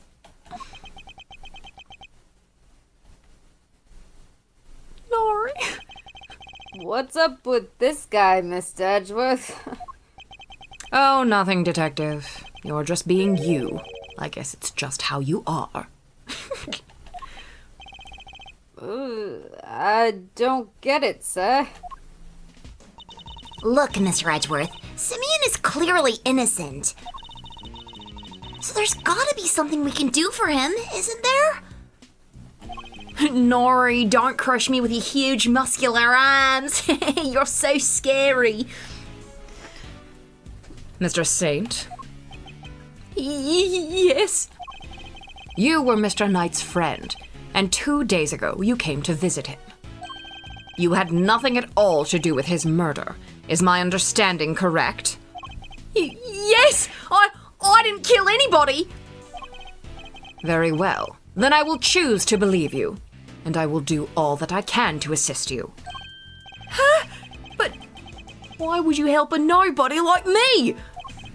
Let's just say that I may not be doing it solely for your sake. I have something of a personal interest in this case. That's right! It's payback time! We'll show those two whose investigation reigns supreme! Oh yeah, now we're cooking. Unfortunately, I still lack the authority to conduct said investigation. As such, my resources are rather limited, and I'll need to lean heavily on the ones I do have at hand. Which means you, Mr. Saint. Your information will be invaluable going forward. In other words, let's see if we can't help one another out, shall we? Oh, I just thought of something. Why don't you just borrow an attorney's badge? Then you could represent our pal here. Now's not the time for jokes, Scummy. I mean, Mr. Edgeworth is a prosecutor. He couldn't defend anyone if his life depended on it. But I wasn't kidding. I just thought helping suspects, that's what a defense attorney does, you know? Sure, but we can do that too. The only thing that matters is that we find the real culprit in the end. So come on, let's get to work. Yes, ma'am. No, why? I can't. I'm sure you know already, but just to be clear, if our investigation ultimately proves you to be the culprit, we'll have no choice but to treat you like any other suspect. But you needn't worry. I believe you. Or at least I have decided to try, for now. Just hold tight and try to believe in us in return. If nothing else, it might help you to feel a little less alone. Now, if you'll excuse me. Low-key, very sweet thing to say. Literally. March 28th, 11:22 a.m. Detention center corridor. You left your brand new headphones on the bus. Oh my god, I would literally kill myself. I'm so sorry. I'm so sorry that happened to you. Oh my god. That sucks so bad. So, we talked a good game in there. But we can't even get back inside the main prison to see the scene of the crime. Maybe defending the guy in court is our best bet after all. Your life, your choice? Okay. Gummy can't defend for his life, remember? What the Is fuck is this? is this the winner? Oh, no. Well, what do we have here? If it isn't Edgeworth and the gang, what are you cats doing here? Listen, pal, if you've come to harass Mr. Edgeworth again, I'll... Hey, easy there, Detective Flatfoot Sholmes. Sholmes? Sholmes? Sholmes mentioned? The fucking book character. I'm here to work. Work? What, you're here to defend somebody? Whoa, the K-Meister... K-Meister? The K-Meister, I guess. The K-Meister. Nailed it in one. Aren't you just the uber intelligentes one of the bunch? Uber intelligentus? That's not how you use either of those words, Fender. Some may say I'm an easygoing old rogue about town, but I'm actually not a half-bad attorney. Which is why I've been summoned to the old jailer-rooney for a meeting with a new client. The suspect is one Simony Sainsbury. You mean Simeon Saint? Whoa, that's freaky. You know more about my job than I do.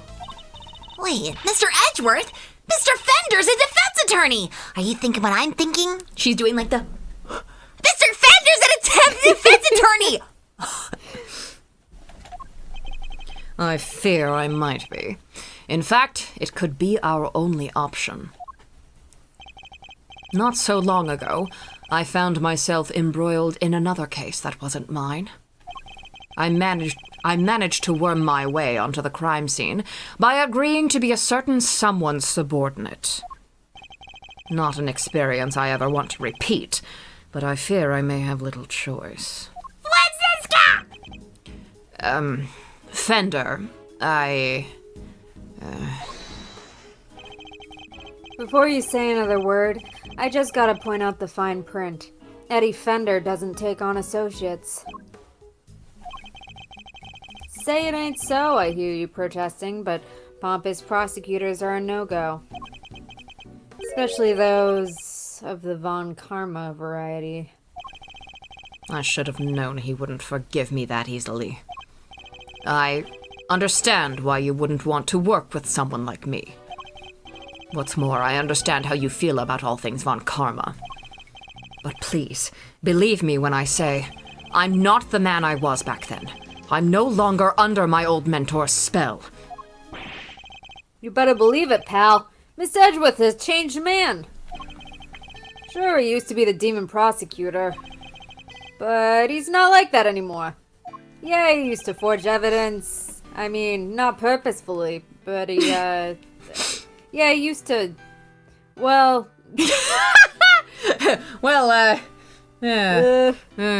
I do have feelings, Detective. Gummy's right. Mr. Edgeworth's one of the good guys now. He's not just a prosecutor. He's a hero. He got me He got me off the hook just last month. You don't say. Well, that escalated quickly. But he was! There's no other word for it. He was heroic.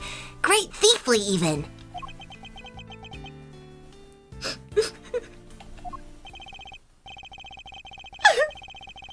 Please, Fender, don't you think there's something odd about the way the committee stepped in yesterday?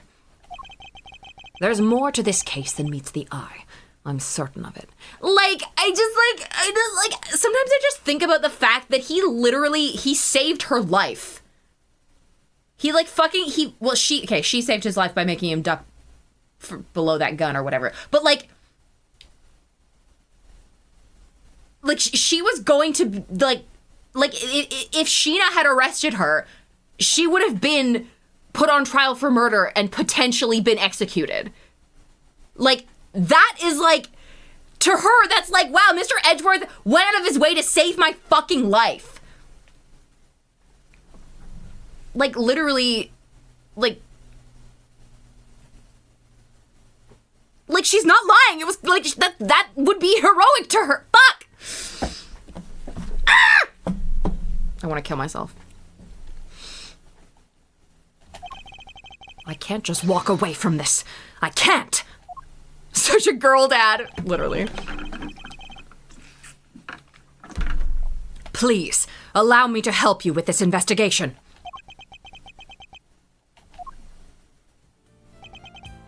Sheesh. A bow from the great Miles Edgeworth. Never thought I'd see the day, but here we are. So enlighten me, if you will. What made the leopard change his spots? Well, I suppose I would have to say the courtroom itself. I have experienced so many things and met so many people there within its four walls, including some old friends who showed me a better way to be. How could that not change a person?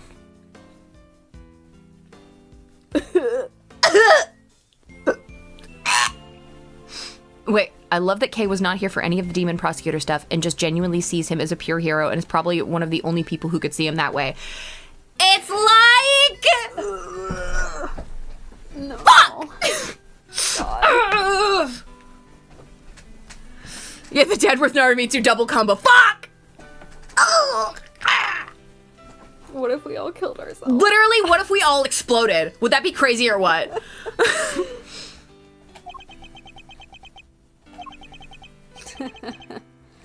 Well, I'll be. The old you would never have bared his soul like that. That was beautiful. You might have even surprised you-know-who, and you know how much that takes. Tell you what, here's what we're going to do. We're going to start again with a clean slate. So, this is me.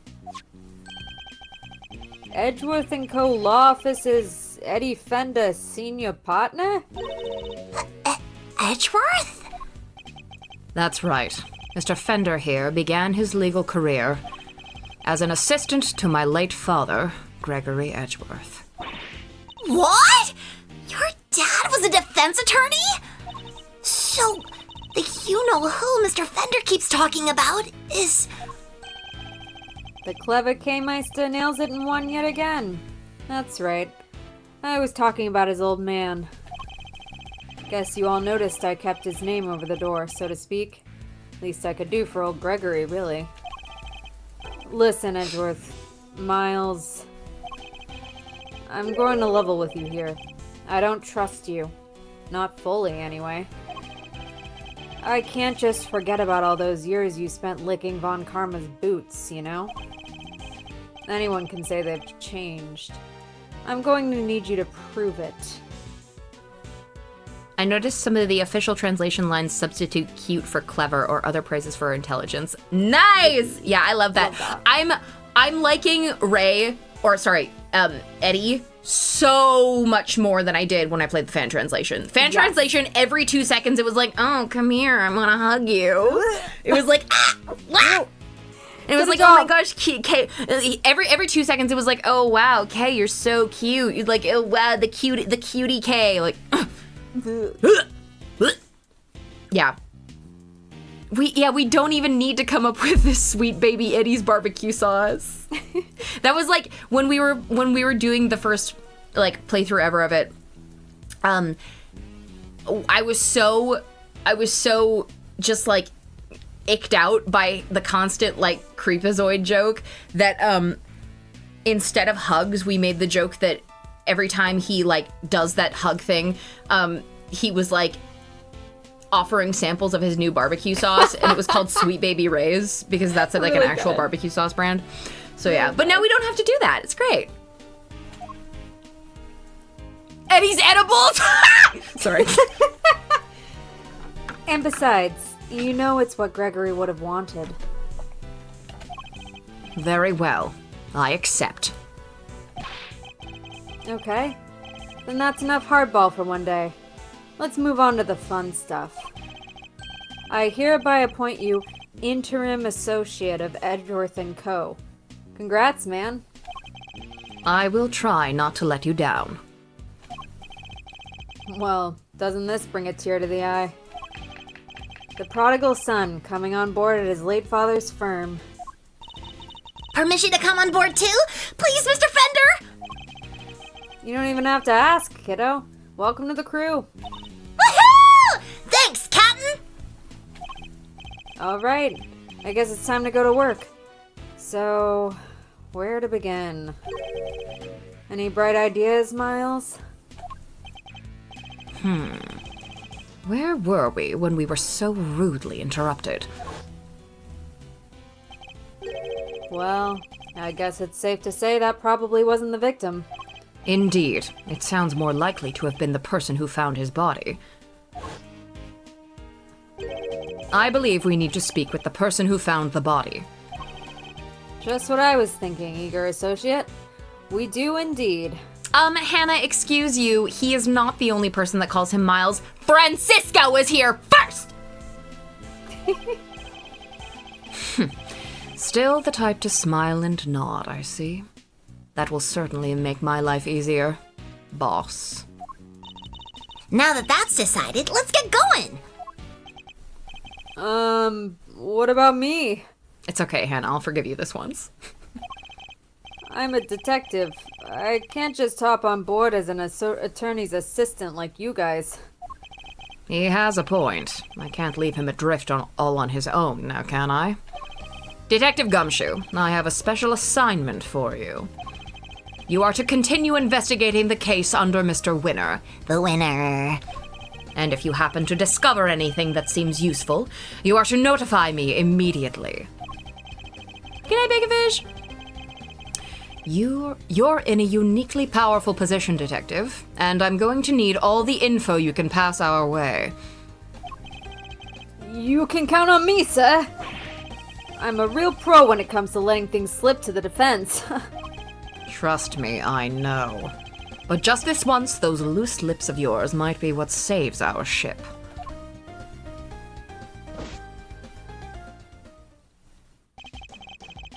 Throw wide the prison gates, good sirs, because here we come.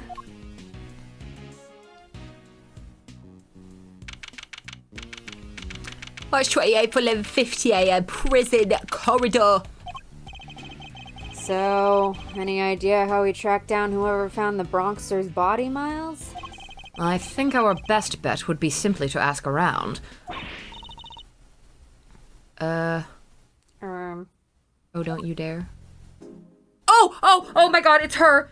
Oh my god. Do you want to be her? Because, like, she and Justine have, like, a lot of stuff later. Yes. Okay. Yes. Okay, here. Is she? Forgive me. Is she a nationality that I should be doing an accent for? I didn't when I first did this. She's Great. not anything specific, but you can if you want. Absolutely. No, I don't trust myself. Okay. Oh, don't you dare! Who is this? If I were going to do an accent for her, I'd probably do Russian because she has That that was big what I fur was coat. thinking. But like, no, I think Don't you're. you No, I can't do a Russian. I can't do a Russian. No. It's fine. You were so good. Like when I did it for her, I was like, don't you dare! Like fully like, you know. I took a year of Russian in college, and I cannot do a Russian accent to save my life. That's fair enough. Excuse me, but Oh my! Just look at you. Are you talking to me? Just fabulously chic, darling. Fabulously. Facial hair is so very arcant, don't you think? this is so good. Enchanté, mademoiselle, and much obliged. Defense attorney Eddie Fender at your service. Let's get things off on the right foot, shall we? A little embrasser, perhaps? Oh, I like the sound of that.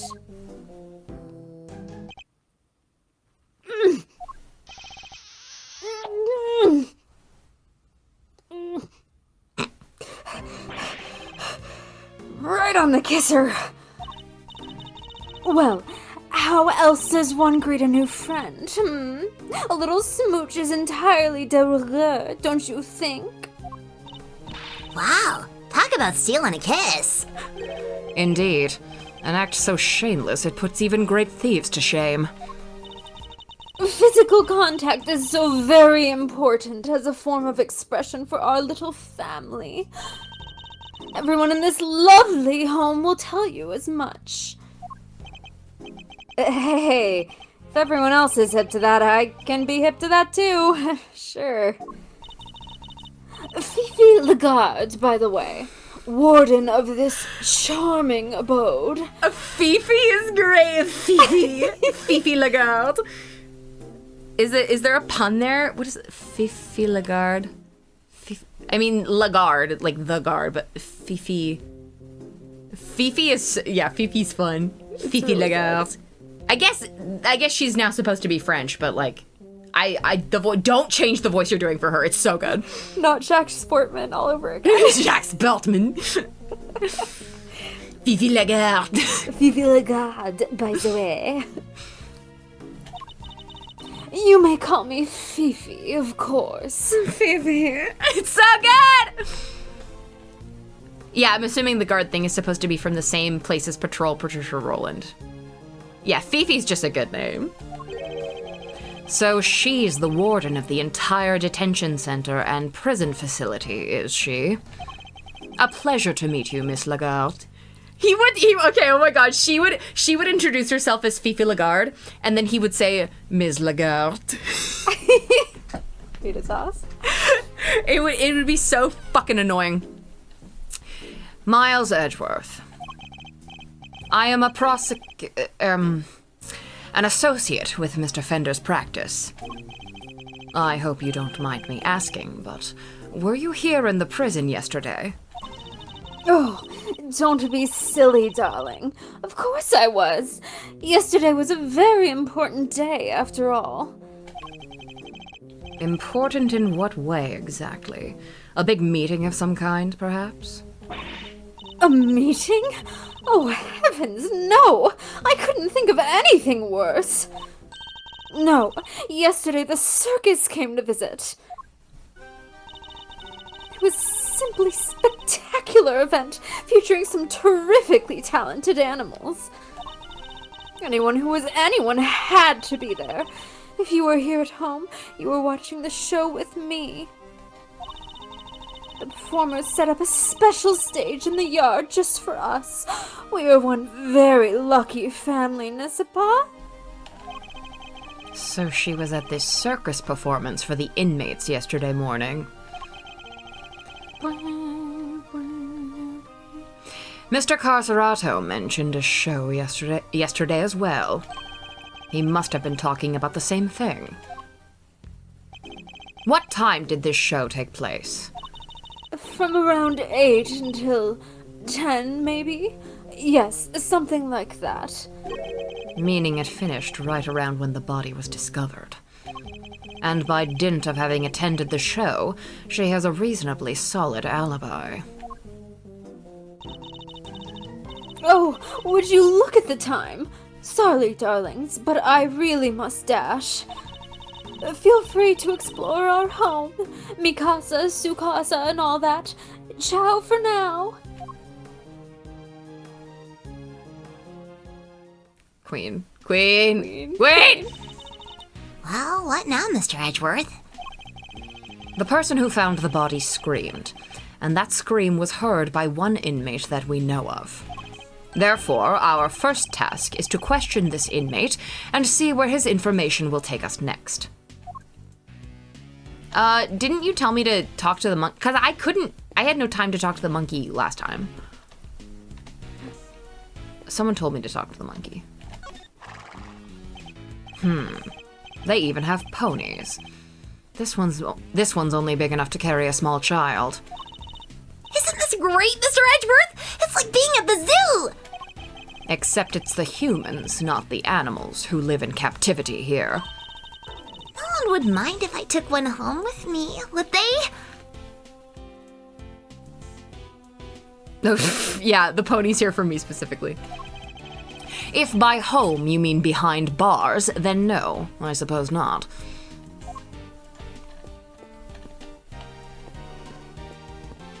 Big. It's a mini pig, I believe. Though not for eating, I hope. Isn't this great, Mr. Edgeworth? It's like being at the zoo! Yeah, okay.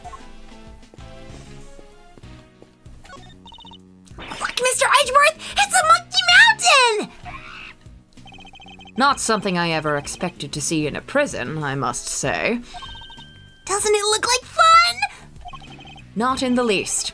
And while we are on the subject, He's like, not in the least. And while we are on the subject, you are not, under any circumstances, to climb on that structure. Do I make myself clear? But I have to show the monkey who's boss! Please, Kay. You really don't. I make me so ill. they're like literally so special important. I'm like giggling and kicking my feet.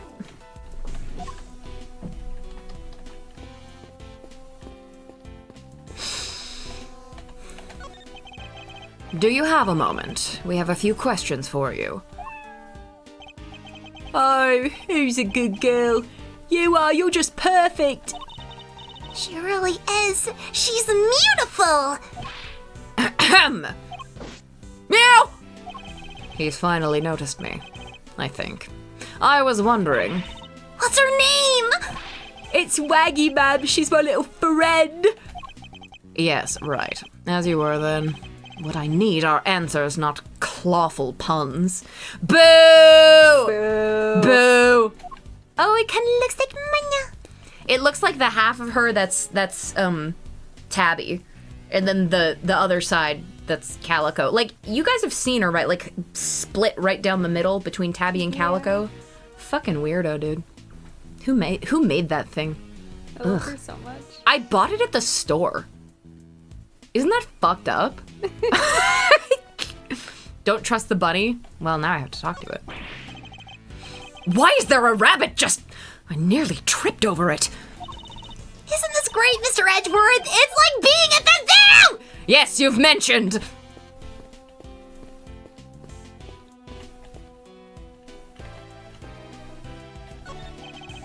I can see the crime scene through the window in this door.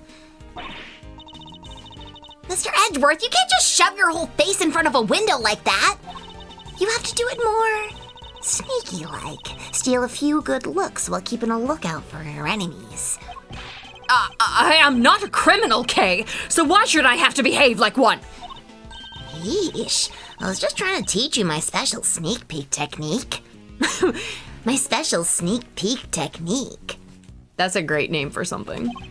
Well, I have no need for any such technique. Thank you very much.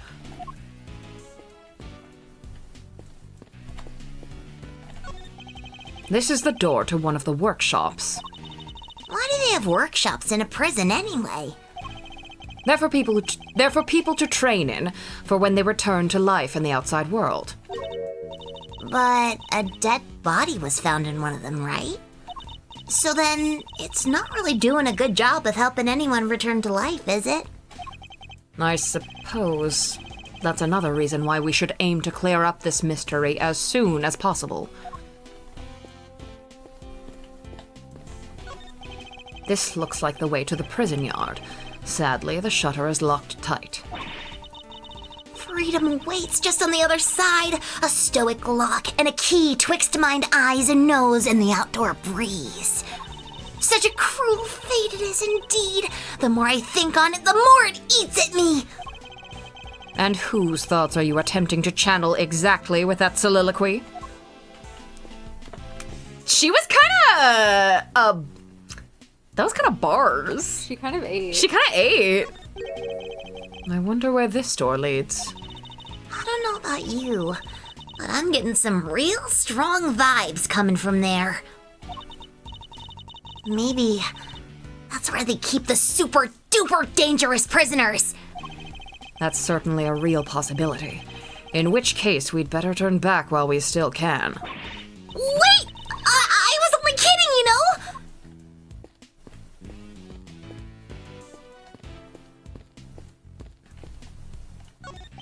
About the person who found the body, do you happen to know where he is right now?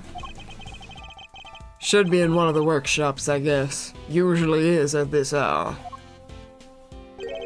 Then it seems the workshops are our next port of call. Polly, I can't even talk to her. There's no one in here.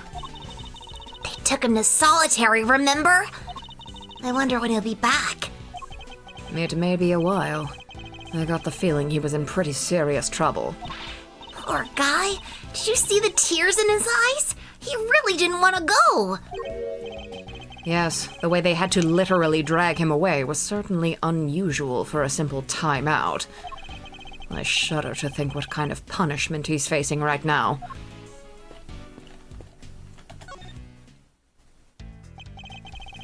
Right on the kisser. She seems to have given you quite a shock.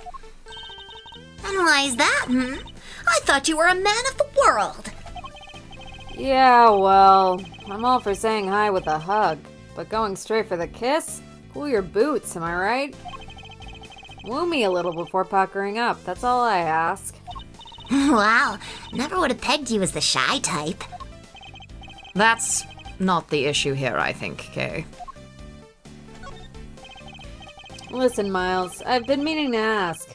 Does that frown of yours turn upside down? I've been trying. I have to, physically turn it upside down. Yeah, I bet go, you do. uh-oh, grumpy. An assistant with a permanent scowl on his face is bad for business, you know? I don't see any reason why an associate attorney needs to smile. And that's how I know you've never worked in a private practice. It's all about building trust, man. You've got to create rapport with your clients. A smile here, a wink there, a hug to break the ice, and a card to show you're legit. Otherwise, they'll never open up. Yes, well, to each their own, Fender. I'll give it to you straight. Running the biz was tough going at first. I mean, Gregory Edgeworth, man. Those are some pretty big shoes to fill. I see. And what kind of cases does the firm take on? Might be better asking what we don't. We do murders, parking fines, the whole 9 yards. Our basic principle is this. Everyone deserves a defense. So you've never refused a request? Well, let's just say I have certain preferences in the clients I work with. But didn't you just say that everyone deserves a defense? I'm just messing with you, little sis. Of course we treat all our clients the same. I mean, Gregory's name is still above the door. Gotta live up to his ideals, you know? And that means always doing my best for everyone. Edgeworth and Co. The firm my father built, huh? Do I have to show him something? Ooh, show him the prosecutor's badge? Huh? For me? You shouldn't have. Always wanted to rock one of these upon my lapel. Thanks, you're a star. I never said I was giving it to you. I'm just yanking your chain. I've already got a badge of my own. See? You don't wear your attorney's badge? Once in a blue moon. Goes nicely with my winter coat as it happens. Guys gotta dress to impress, know what I mean? Impress who, exactly?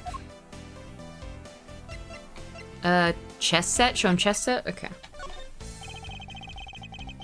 Heard the Bronxster was a bit of a chess fiend. Indeed. Perhaps we might have enjoyed a game had we met under different circumstances. Sounds like a riot. Not my cup of tea, though, really. Too much thinking fries my noggin. Oh, please. As I recall, I've yet to beat you even once. Yeah, well, that was a long time ago. Yeah, he was like 9 years old. Now that you're a big shot prosecutor, I bet I wouldn't stand a chance. If you say so, Fender. I suppose we can leave it at a stalemate. For now. He never was one to show his hand. Okay, when we get dog. But okay, now is it I don't even have logic. Kay! What is it, Mr. Edgeworth? All right! Her Holy Hammerness isn't here today, so now's our chance to make some real progress! Her Holy Hammerness? Now there's a novel way to refer to Judge Gavel. Her Holy Hammerness. I'd like to think we're above name-calling, Kay. But yes, you're right. Well, what are we waiting for? There's investigating to be done! Her Holy Hammerness isn't here today.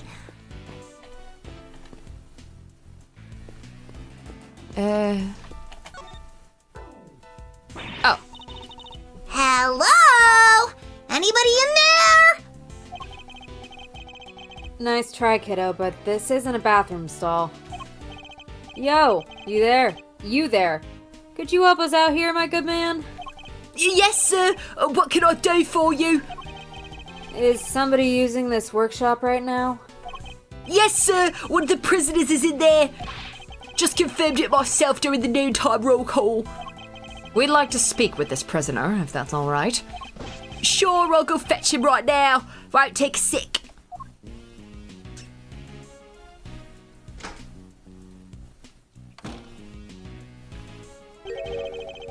This one's all yours, Milesy boy. What? Why? Let's just say I'd rather not roll the dice on someone I don't know, yeah? Huh. And I thought adults were all supposed to be strong and brave. Well, you're not looking so brave yourself right now, so let's call it even. Here they come.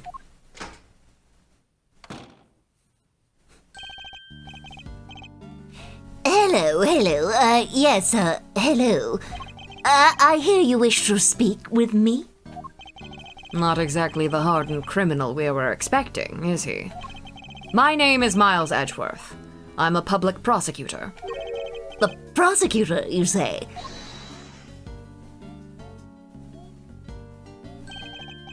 Eddie Fender, attorney at law. What happened to being too scared to handle this? Listen, sorry about my pal here. He gets the weirdest ideas. Prosecutor, indeed. That'll be the day. He's actually just an associate. Jeez, Miles, get a grip, will ya? He's right. I mustn't forget that I'm a defense attorney's assistant for the time being. Ah, that explains it. I did think you looked a little different from the prosecutor I spoke with yesterday. So he's already spoken to Winner. Winner. Would you mind answering a few questions? No, of course not. I'd be delighted. The name saw it. Frank saw it. The witness is all yours, my young associate. Sure, have the intern do everything. Why not? Mr. Sart, you are no doubt aware that a murder took place yesterday. Would you mind telling us where you were the time the body was found? Yes, I was in that workshop there, working, as one might expect. What kind of work were you doing? Well, I'm actually retraining at the moment. I'm hoping to become a stylist, you see. A pet stylist, that is. Yes, so I've been studying hard and practicing every moment I can. An unusual field of study, befitting of an unusual prison, I suppose. And that's it. I certainly didn't see anything. Interesting. I've barely asked him anything at all, and he's already sweating bullets. And he's reminding me of a friend. No. An enemy. What? Your voice went into old bag a little bit for a second. Oh, it and did? Just a little bit, they are alike. So, yes, I'm afraid I won't be able to help you. Sorry. Hold it! Old Bag is more here, she's more here, and he's more here, but they kind of talk the same. No, I'm the one who's sorry, Mr. Sart, for this interview has only just begun. Well, I mean, even if you were to ask me, You know something, don't you? That's... He's definitely hiding something. I'll need to push him a little harder if I'm to get any answers.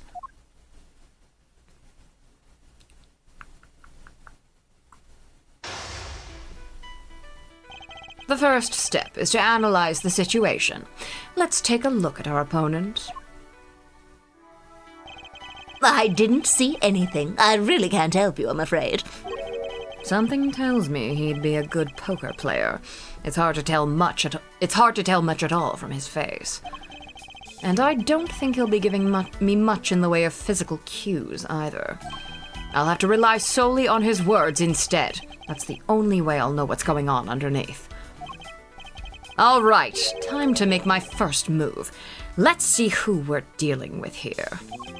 He may be good at hiding his emotions, but everyone has a tell.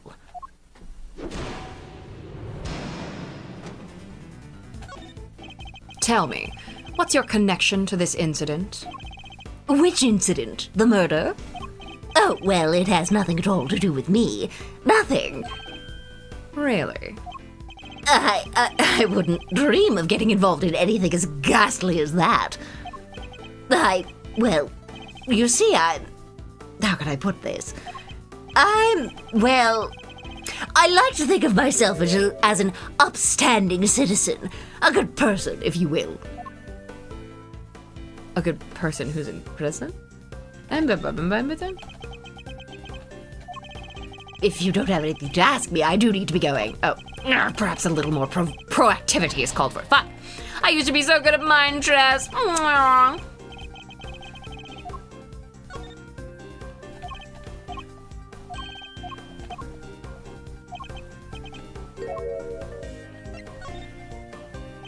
Forgive me, Mr. Sod, but under normal circumstances, good people do not tend to end up in prison. That's... So you do well to tell me what you know about the incident. How many times do I have to tell you people? I mean, I don't know anything, I swear. Surely you've noticed, Mr. Sod, that fucking... Really, it seems to me you're just wasting my time.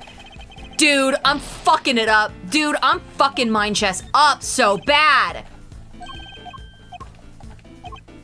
How did I get so bad at mind chess? Maybe it's because they're calling it mind chess, not logic chess. Pissing me off. Sorry, I don't know what more to say, but I can't help you. My apologies, Mr. Salt. But considering that the incident occurred right here in the prison, I find it very hard to believe that you know nothing at all. Grace, don't Tony me. Oh, well, yes, I suppose I can see how it might seem unlikely, but it's true. If you're looking for the person who found the body, you'll have to look elsewhere. Why do you think I'm looking for the person who found the body? I certainly never mentioned any such thing to you. Is it because you do know something you're not telling me after all?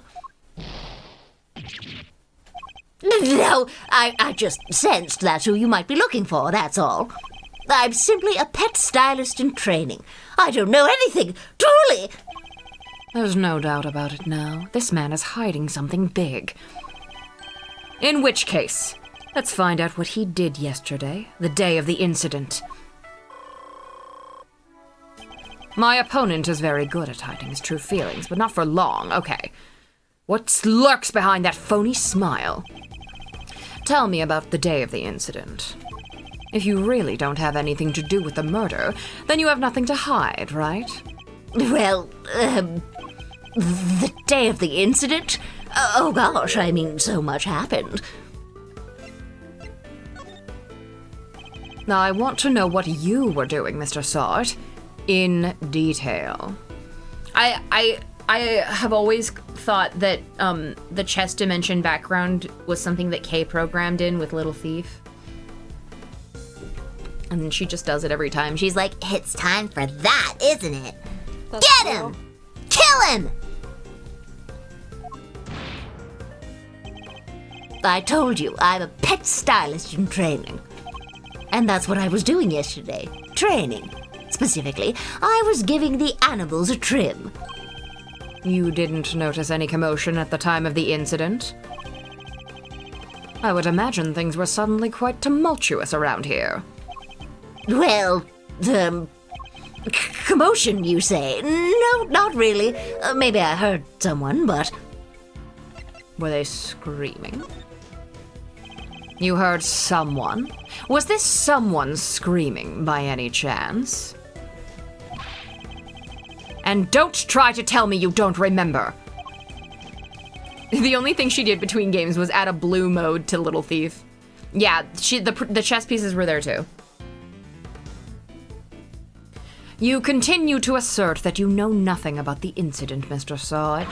But I'm afraid I don't believe a word of it. Ah! No, I thought I heard someone yelling, but... I don't really remember. The fact that he heard a scream at the time of the murder may well prove to be a useful clue. I would do well to bear it in mind. Oh gosh, I mean... How were things in the prison? What was it like here in the prison yesterday? What was it like here in the prison yesterday morning? I like to think this means the time limit is complete bullshit and she just put it in there to stress him out. You work best under pressure, Mr. Edgeworth! I really don't remember. I don't have the best memory, I'm afraid. Time to deploy my clue. You don't remember? Please. You literally just confirmed that you heard a scream. Oh, but I might have been mistaken. The truth is, I really don't remember. Your memory fails you yet again? How convenient. But I know you're lying, Mr. Sart. How dare you talk to me like... I mean, I'm not lying. Temper. No, fuck! Okay, I can't acknowledge him being pissed. Oh, fuck me. But temper is so funny. Temper.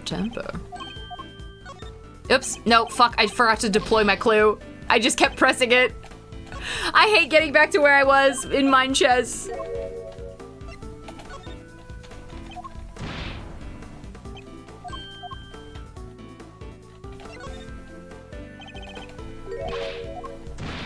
My clue.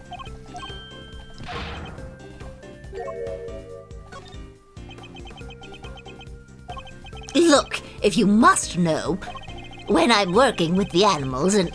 when I'm working with the animals and I get into the zone, they're all I see. Am I to understand that you have something of a talent for animal grooming, then? Well, my scissor technique could use a little work, but I I'd say I'm quite good with it, with the animals. They seem to like me. I'm especially good at calming them down when they get scared. Scared? And when exactly do they get scared? Surely it doesn't happen very often. Well, that's... No, thankfully it doesn't. A scream would certainly... A loud scream would certainly frighten the animals, wouldn't it? Why are you going to such lengths to deny having heard the scream? What is it you're hiding, Mr. Sot? Tell me! Ah! I can assure you I'm not hiding anything. I'll admit I really did hear someone scream. But I'm not hiding anything, I promise. The mask is finally beginning to crack. Score for this round is 2.5 out of 4. I took half a point off for failing to blow your clue that one time. It's okay, that was my... Okay. Alright, 50%. Now to shatter it completely by asking about the scream itself in more detail. I'm afraid you're about to learn a painful lesson, Mr. Sot. That hiding things from me never ends well for my opponent. Oh, hydrate, don't dehydrate. Thank you so much. When did you hear this scream? Oh, wait, now I remember. I forgot about the show. They put on a show for us prisoners around the time of the incident, you see. Yes, performing animals, if I remember rightly. That's where I was in the morning. Oh, welcome back, Alex. So, now you wish to claim that you didn't hear a scream because you were at the show? You do realize that goes completely against everything you've told me so far. And what are you gonna do about it, huh? That is, my memory is patchy, as they say.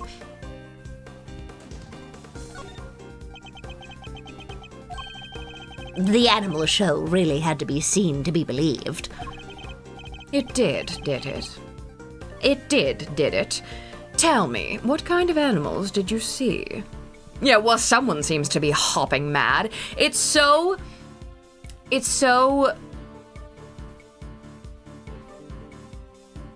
Like, he's so annoying. Like, the fact that these are things that you can say as Edgeworth. Like,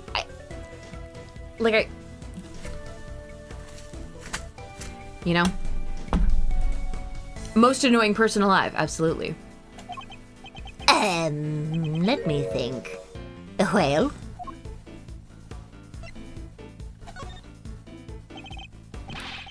Enough of your lies! You were nowhere near the show, were you? Well, I seem to remember being there, but maybe I was, maybe I wasn't. I love how the other thing was like, did you ride the whale? It's clear Mr. Sot wasn't at the show. This feels like a vital clue. Who did you hear screaming? Who did you hear screaming? Oh, wait, I just realized I made a mistake. When the incident happened, I was out in the yard. Yes. So, I didn't hear anyone screaming. No one at all. Time to deploy my clue. How long are you planning to keep up these lies? I already know that you weren't at the show! Ah! The game's up, Mr. Sot. It's high time you told me the truth. I demand to know about this scream, now! I can't tell you what I don't know! I didn't hear any scream! Not from the person who found the body! Fine then, we're done! How curious. Most people would assume that the scream had come from the victim. So then, why do you think it came from the person who found the body?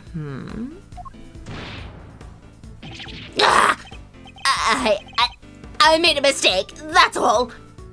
I missed the fan translations. I'll make you hear a scream. Ah! I'll make you hear a scream! Mr. Edgeworth, calm down! How, Mr. Sot? How did you know that it was the person that found the body who screamed? It's,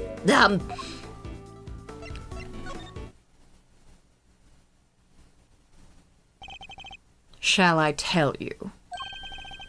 You knew because it was you who found the body. And the scream that was heard when the incident occurred. Sorry. Yay! 5 out of 5, I did it! And the scream that was heard when the incident occurred didn't come from the victim. It came from you!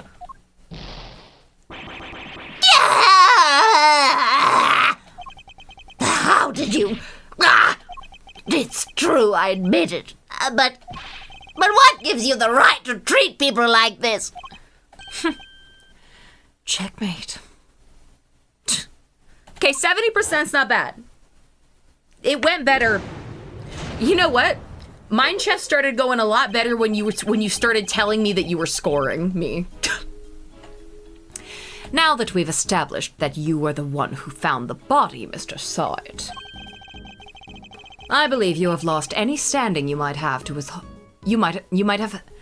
I believe you have lost any standing you might have had to withhold your cooperation.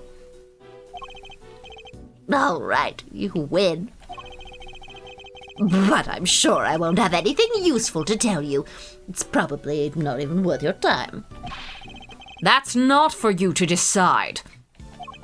By my hand, the truth will be revealed.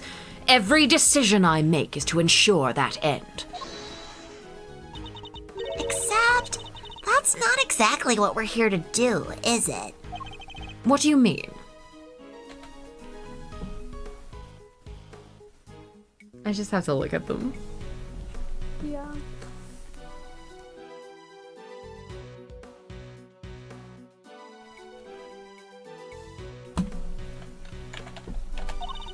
We're not trying to expose the truth. We're trying to save Simeon. That's what we do now, remember? We work to get our client out of trouble. Not as a prosecutor, but as a defense attorney's assistant. What the K-Maester said. You need to listen to the kid more, you know. A client has requested the services of Edgeworth & Co. And as your old man always said, your relationship with your client comes before everything else.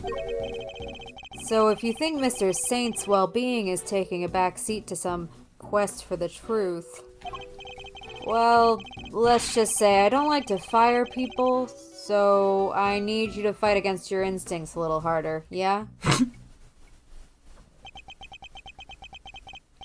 This will take some getting used to. In any case, the importance of this man's testimony remains unchanged. Therefore, Mr. Sawit, I am asking once more, what happened when you found the body? I was in that workshop there by myself, practicing what I'd learned. I don't remember how, but I found myself in front of the door to the other workshop. I happened to peek in through the little window, and then I saw him lying there. A man, not moving, dead. I quailed in fright and found myself screaming in sheer terror. Let me get this straight. The room you were in is next to the one where the corpse was found? Yes, that's right. I was in workshop B.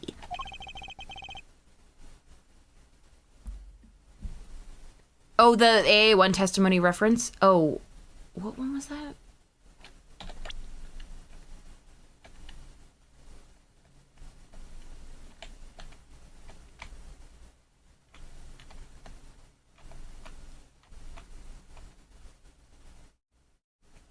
Was it, I happened to beacon through the little window. Yeah. And then I saw her. Yeah. That, like, I saw that lady not moving, dead. Yeah. And you were there the whole day? Yes, from the 7 a.m. roll call onwards. There are 3 roll calls a day, you see. 7 a.m., noon, and 9 p.m. And they check who's in the workshops during roll call, correct? That's right. Nothing was reported to be amiss at 7 a.m. Oh, and the I Quailed in Fright line. What a lovely little Easter egg. Which means that Knight's body wasn't in the workshop yet at that point in time.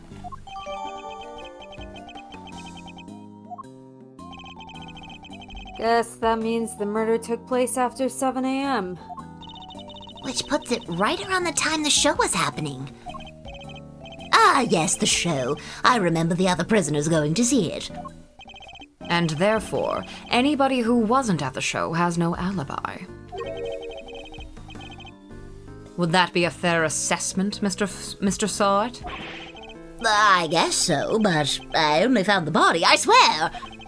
There's a clear contradiction in Mr. Sawit's testimony. Rooting it out should be my first priority.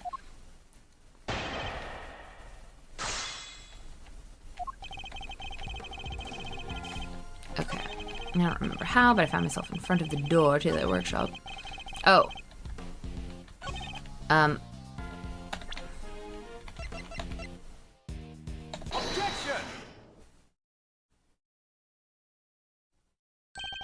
Enough of these pathetic lies, Mr. Sawit. I'm afraid you've rather lost sight of what you are. What I am? I know precisely what I am. I'm a former newspaper salesman who's training to be a pet stylist. Hold it! But that's not all you are, is it? Or did you forget the bracelet you wear around your wrist? A bracelet that marks you as a prisoner, and therefore unable to move around as you please. As we both know, stepping outside that door would have sounded an alarm. Well, that's... But there's no way you could have looked into the other workshop without leaving the room you were in! Ooh-wee! Stylishly done, Edgeru.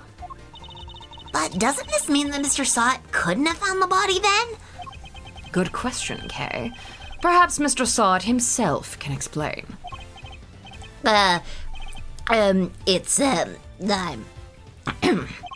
So, actually, I may have forgotten to mention one very important detail. Sorry about that. I can explain exactly how I was able to see the body, if you like.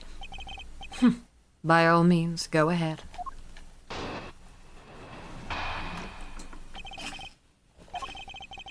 There's a little trick we prisoners know about, you see. As long as you leave your bracelet inside the door, you can lean out without triggering the alarm. That's how I was able to peek through the window and into the workshop next door. Inside, I spotted the victim's dead body, which made me scream in fright. Yeah, the snitch! So he's saying he was able to take a look in... Oh my goodness, sorry. He was able to take a look next door because he had kept his arm inside Workshop B as he leaned out. Please don't tell anyone about our little trick, especially not the guards. Please? Is this it? Is this all he was hiding? I'd better dig a little deeper into his testimony, just in case.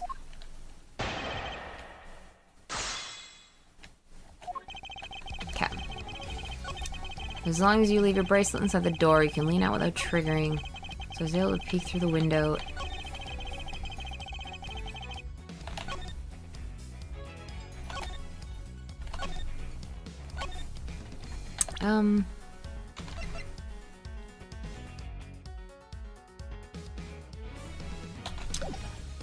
Hold it! I suppose this allows you to enjoy a little taste of freedom. It does. To be honest, it's one of the few things that brings me joy anymore. A rather surprising source of joy. But rule breaking isn't exactly a demonstration of remorsefulness, is it? Oh, but I am remorseful. I always am. I'm a model prisoner, after all. I'm beginning to suspect that he doesn't know what a model prisoner actually is. So you used this trick to peek through the window. That's right, yes. I made sure the guard wasn't looking and leaned out into the corridor.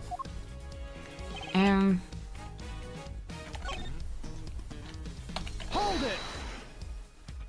How much do you remember about the man you saw? Oh, I remember everything. Let's see. He had blonde hair, and his neck was covered in blood because he was... Dead, yes, we know that, Mr. Sot. Thank you very much. I'm just telling you what I saw. I thought you attorneys were obsessed with the little details. There's some serious venom behind those words. Something tells me he may not have had the best experience with defense attorneys in the past. That's my friend. That's my friend Phoenix.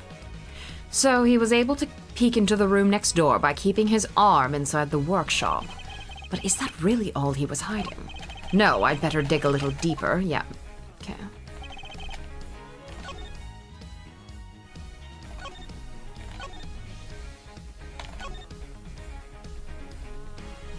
Did I press that one? Did I press this? Hold it! Why did you make so much of an effort just to take a look? Well, you see, I heard noises coming from next door. And that room was supposed to be empty, so I thought it was strange. And you went to look as soon as you heard these noises? Yes, of course. I had to see what was going on, so I went right away. I see. Are there any problems with what Mr. Sot just said? There's a problem. You claim that you looked into the next room as soon as you heard some noise. If that's the case, you must have seen more than just a dead body. Because the person who made the noises should have been in there too.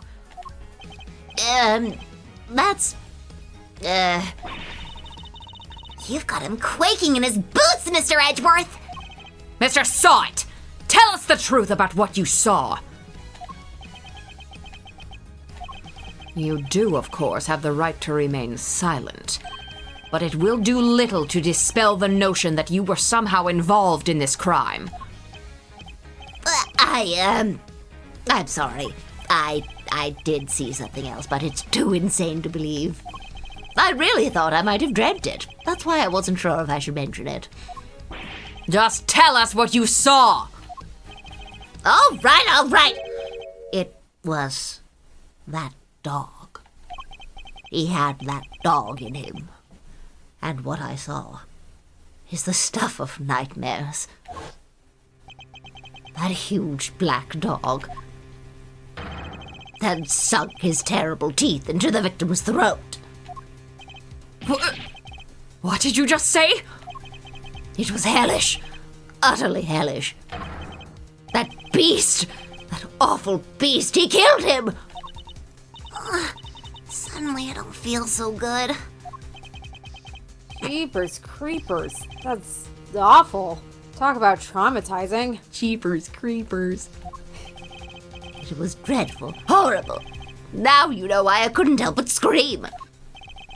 So there's a man-eating dog in the prisonals The prisonals? There's a man-eating dog in the prison's animal population, is there? And that really is everything. I promise. You believe me, don't you? For now. This one seems too far-fetched a lie, even for you. I'd like you to append what you just told us to your testimony, if you don't mind. Very well. Inside, I spotted the victim's dead body, which made me scream in fright. I also saw that black dog, his mouth clamped tight around the man's throat. Hold it! You're sure this black dog was biting the victim's throat? Yes! There was blood everywhere! The beast's mouth was dripping with it and... Whoa. Spare us the gory details, will you? What about the victim? Was he... Eek! Don't say it! Do you really need to ask him that, Mr. Edgeworth? Ow! Kay, what was that punch for? I'm on your side here. He wasn't moving at all. He was just lying there. Meaning he was already dead. There was so much blood just oozing from his neck. No, he was dead as a doornail, I'm sure of that. Not even a twitch of a finger. Just lifeless. Eek! Enough already! Why do you have to go into every little detail like that? To give you a nice and accurate testimony. That is what you want, isn't it? Shall I add what I've said to my testimony, Mr. Edgeworth? Please do. It was awful, I tell you. Terrible.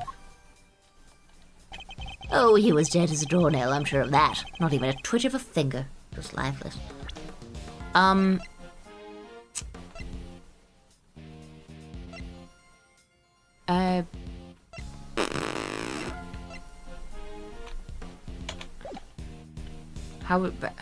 Hold it!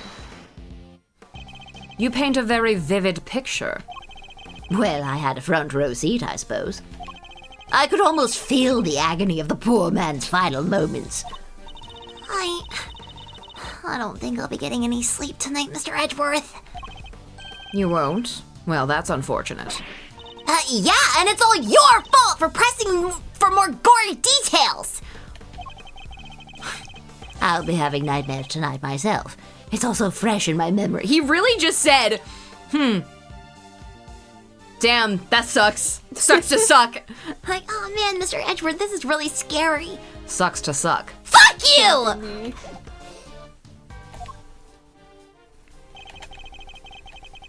I remember seeing his ring gleaming as it caught the light. It featured a snowflake motif in relief. Hold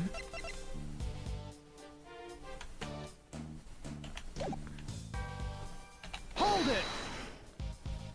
A snowflake motif in relief. You seem to have a very clear memory of this ring, Mr. Sawit. Well, I used to go door to door selling newspaper subscriptions, you see. I had to take people in at a glance. Their appearance, their mood, that sort of thing. Figuring out who exactly you're dealing with is the first step in any sale. Except in this case, you were figuring out a corpse. What can I say? Force of habit. One that served me very well in my sales career, if I do say so myself. Even so, you seem to have remembered things to an uncanny level of detail. I suppose. Nevertheless, it's true. I remember the ring, the relief, all of it. Is what he's saying even plausible, though? Perhaps I should take another look at the condition of the victim's body as we found it. I know what I saw, Mr. Edgeworth, and my eyes don't lie. So Knight was bitten in the throat by a dog that lives here in the prison. Not the most plausible of explanations, I have to say. Well, they do say that pets take after their owners. But there are some things they shouldn't take after. Not if they're supposed to help reform their owners. Otherwise, what's the point of having an animal therapy program? I should probably ask Mr. Sawt a little more about this dog. Okay, wait.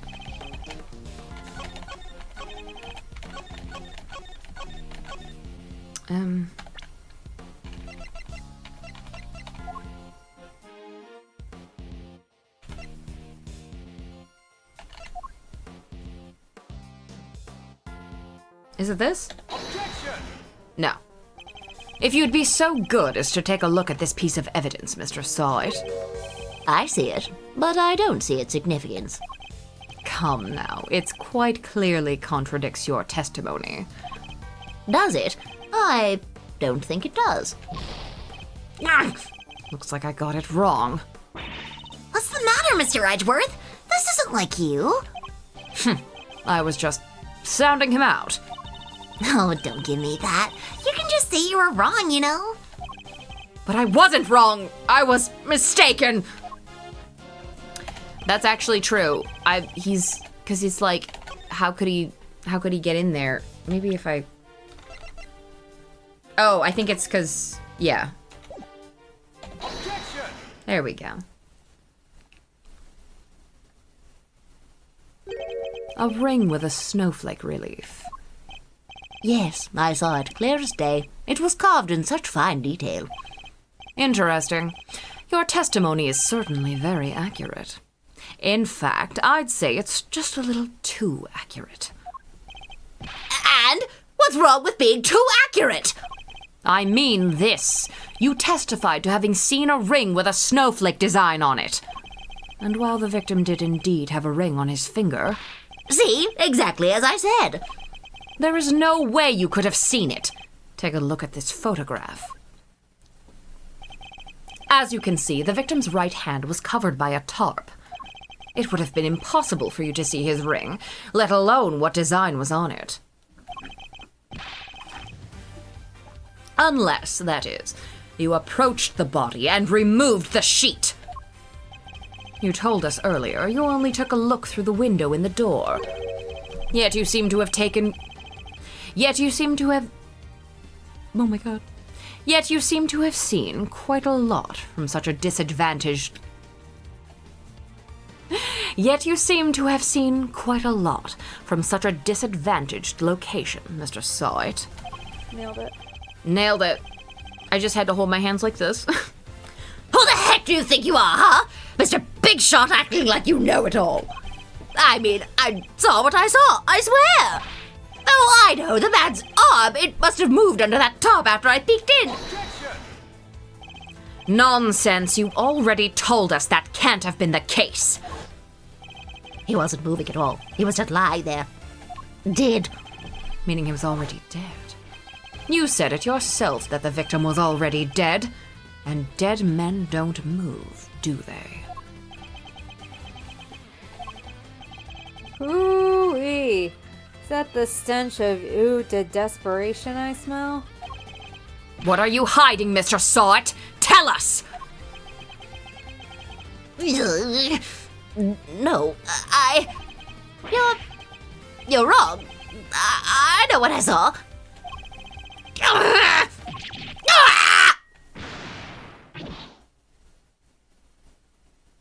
Wow. Get too paid, idiot. You couldn't let it go, could you? You had to keep poking and prodding.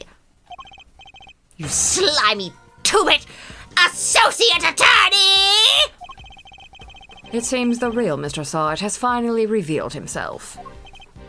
Whoa, that's quite the rug he was rocking. Came straight at you like some kind of flying black cat.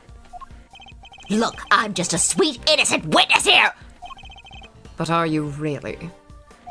Because I must say, I have doubts. Very serious doubts. What's that supposed to mean? You saw something that should have been impossible to see from the outside of that workshop. So, how did you do it? That's simple. Mr. Sawit, this is where you were standing when you saw the body. Take that! You were in the same room as the body. That's the only way you could have seen the relief on the ring. Ha! Ah! Say what you want, but you don't have a shred of evidence, do you? Nothing to prove I was in the room with the body, anyway. You can't prove it, can you? Because I was in the next room over! Minding my own business and looking after the animals! Why else would I have signed out a pair of rubber gloves? For fun? Now put up or shut up! I want to see the evidence that proves I was in the room with the body! Take that!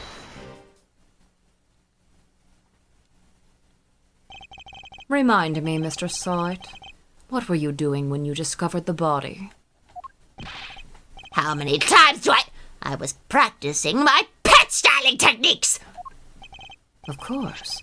Then perhaps this rubber glove might mean something to you. Ah! That's... This glove was found by the victim's body. I believe it was dropped by the killer. And I can't help but notice you have a similar glove tucked into your apron. No! This one's different! Hold it! Yes, that one does seem awfully lonely, doesn't it? It's just a rubber glove! There are hundreds of them all over the prison! This doesn't prove anything! Not yet, perhaps. But if I were to ask the police to check this glove for prints, I have a feeling the results would be rather fascinating.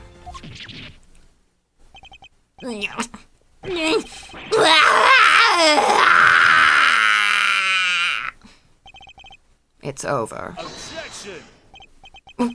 What the? That was a pretty rad objection, am I right? Please, Fender, now is not the time for tomfoolery. But I have a legit objection. Because this isn't over.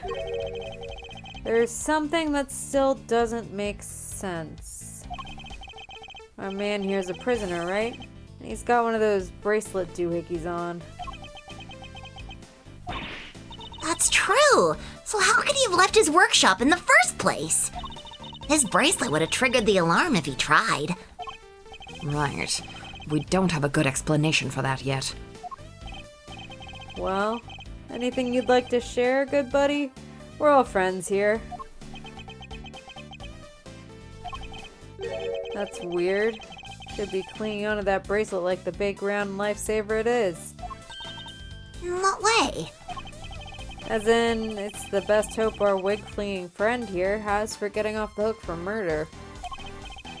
Sorry, can't get into the crime scene with the bracelet on. If it was me, I'd be arguing that for my life. And yet, he hasn't said a peep about it. I wonder why that might be. The sound of silence. I suppose Ms. Law Priestess did preach that silence is golden yesterday, too. Whoa, you sounded like an actual attorney for a second there, Mr. Fender. The worst of times are when lawyers calmly show our biggest smiles. Gregory taught me that, as part of the attorney's code he lived by.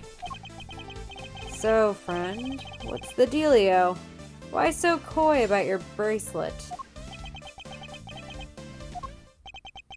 Well, to tell you the truth, it's broken. Broken?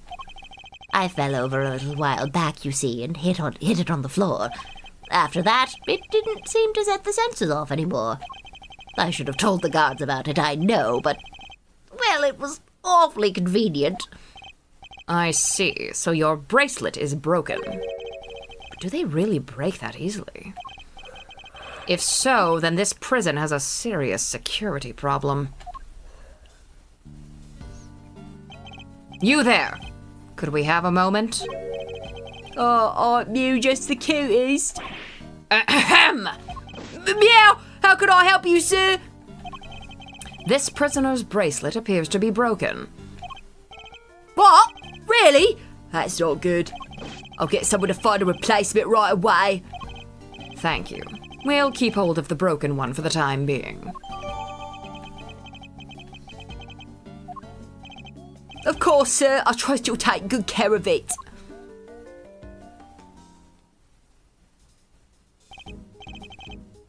Sweet. Bracelet sorted. Now to turn our murder in, yeah? What? No, I didn't kill anybody.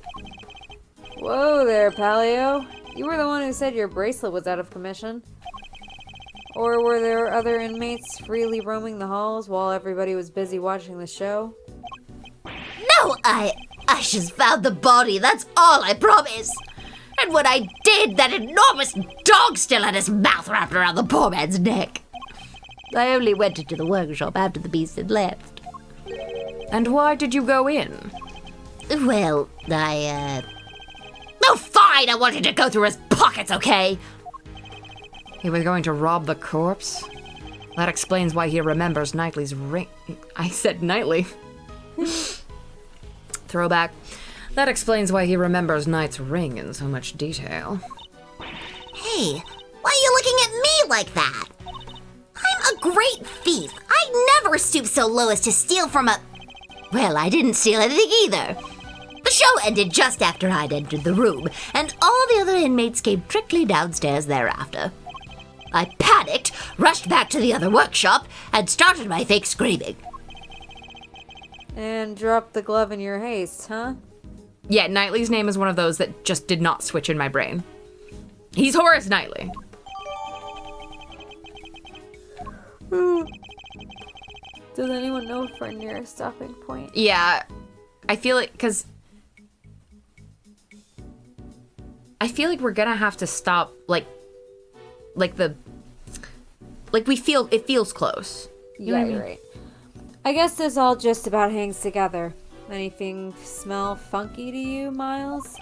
Other than whether Mr. Sawt is the one who did it, I'd say one very significant question still remains. The question of how Knight made it into the prison proper, from his holding cell into the detention center. Ooh, yeah, that one's a doozy. I also can't help but wonder about another key feature of Mr. Sawt's testimony.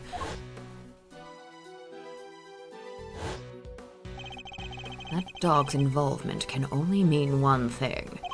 Mr. Sawit, Yes? What is it? were you the only prisoner who didn't go to watch the show? Well, no. There was one other who didn't. Am I right in thinking that this person couldn't have watched the show, even if he wanted to? Yes. How did you? I knew it. I had my suspicions when we first ran into that black dog yesterday, but this confirms it. For a criminal that dangerous to end up in a place like this is unbelievable. But where is this person's cell? You're going to see him? Who are we talking about here? Him! He's not like any other prisoner you know. He's special, gets treated like royalty. But you didn't hear that from me. All I'll say is, if you value your life, you'll stay well away from him. What? Will you please stop trying to scare us all the time? The big cheese, huh? Well, I for one definitely value my life, so that sucks. They keep him in maximum security. Which is over there.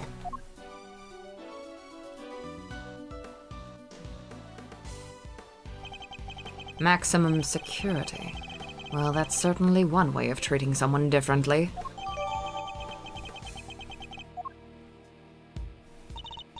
All right, quit being so mysterious and tell us who he is already. Let's just say he's highly skilled when it comes to people's lives. Better than anyone, in fact. And, that's all I'm prepared to say on the subject. In fact, I may have already said too much.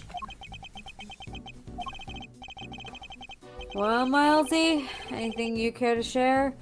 Or are you going to leave Kay and I in the dark here, too? The mystery man in maximum security is an old acquaintance. Let's go pay him a visit. I suspect we'll find our dark canine friend there, too. Okay, there we go. No, we're not going to meet Dogen before stopping. He'll be the first thing we do next time. But yeah, here, I'll do a little savesy.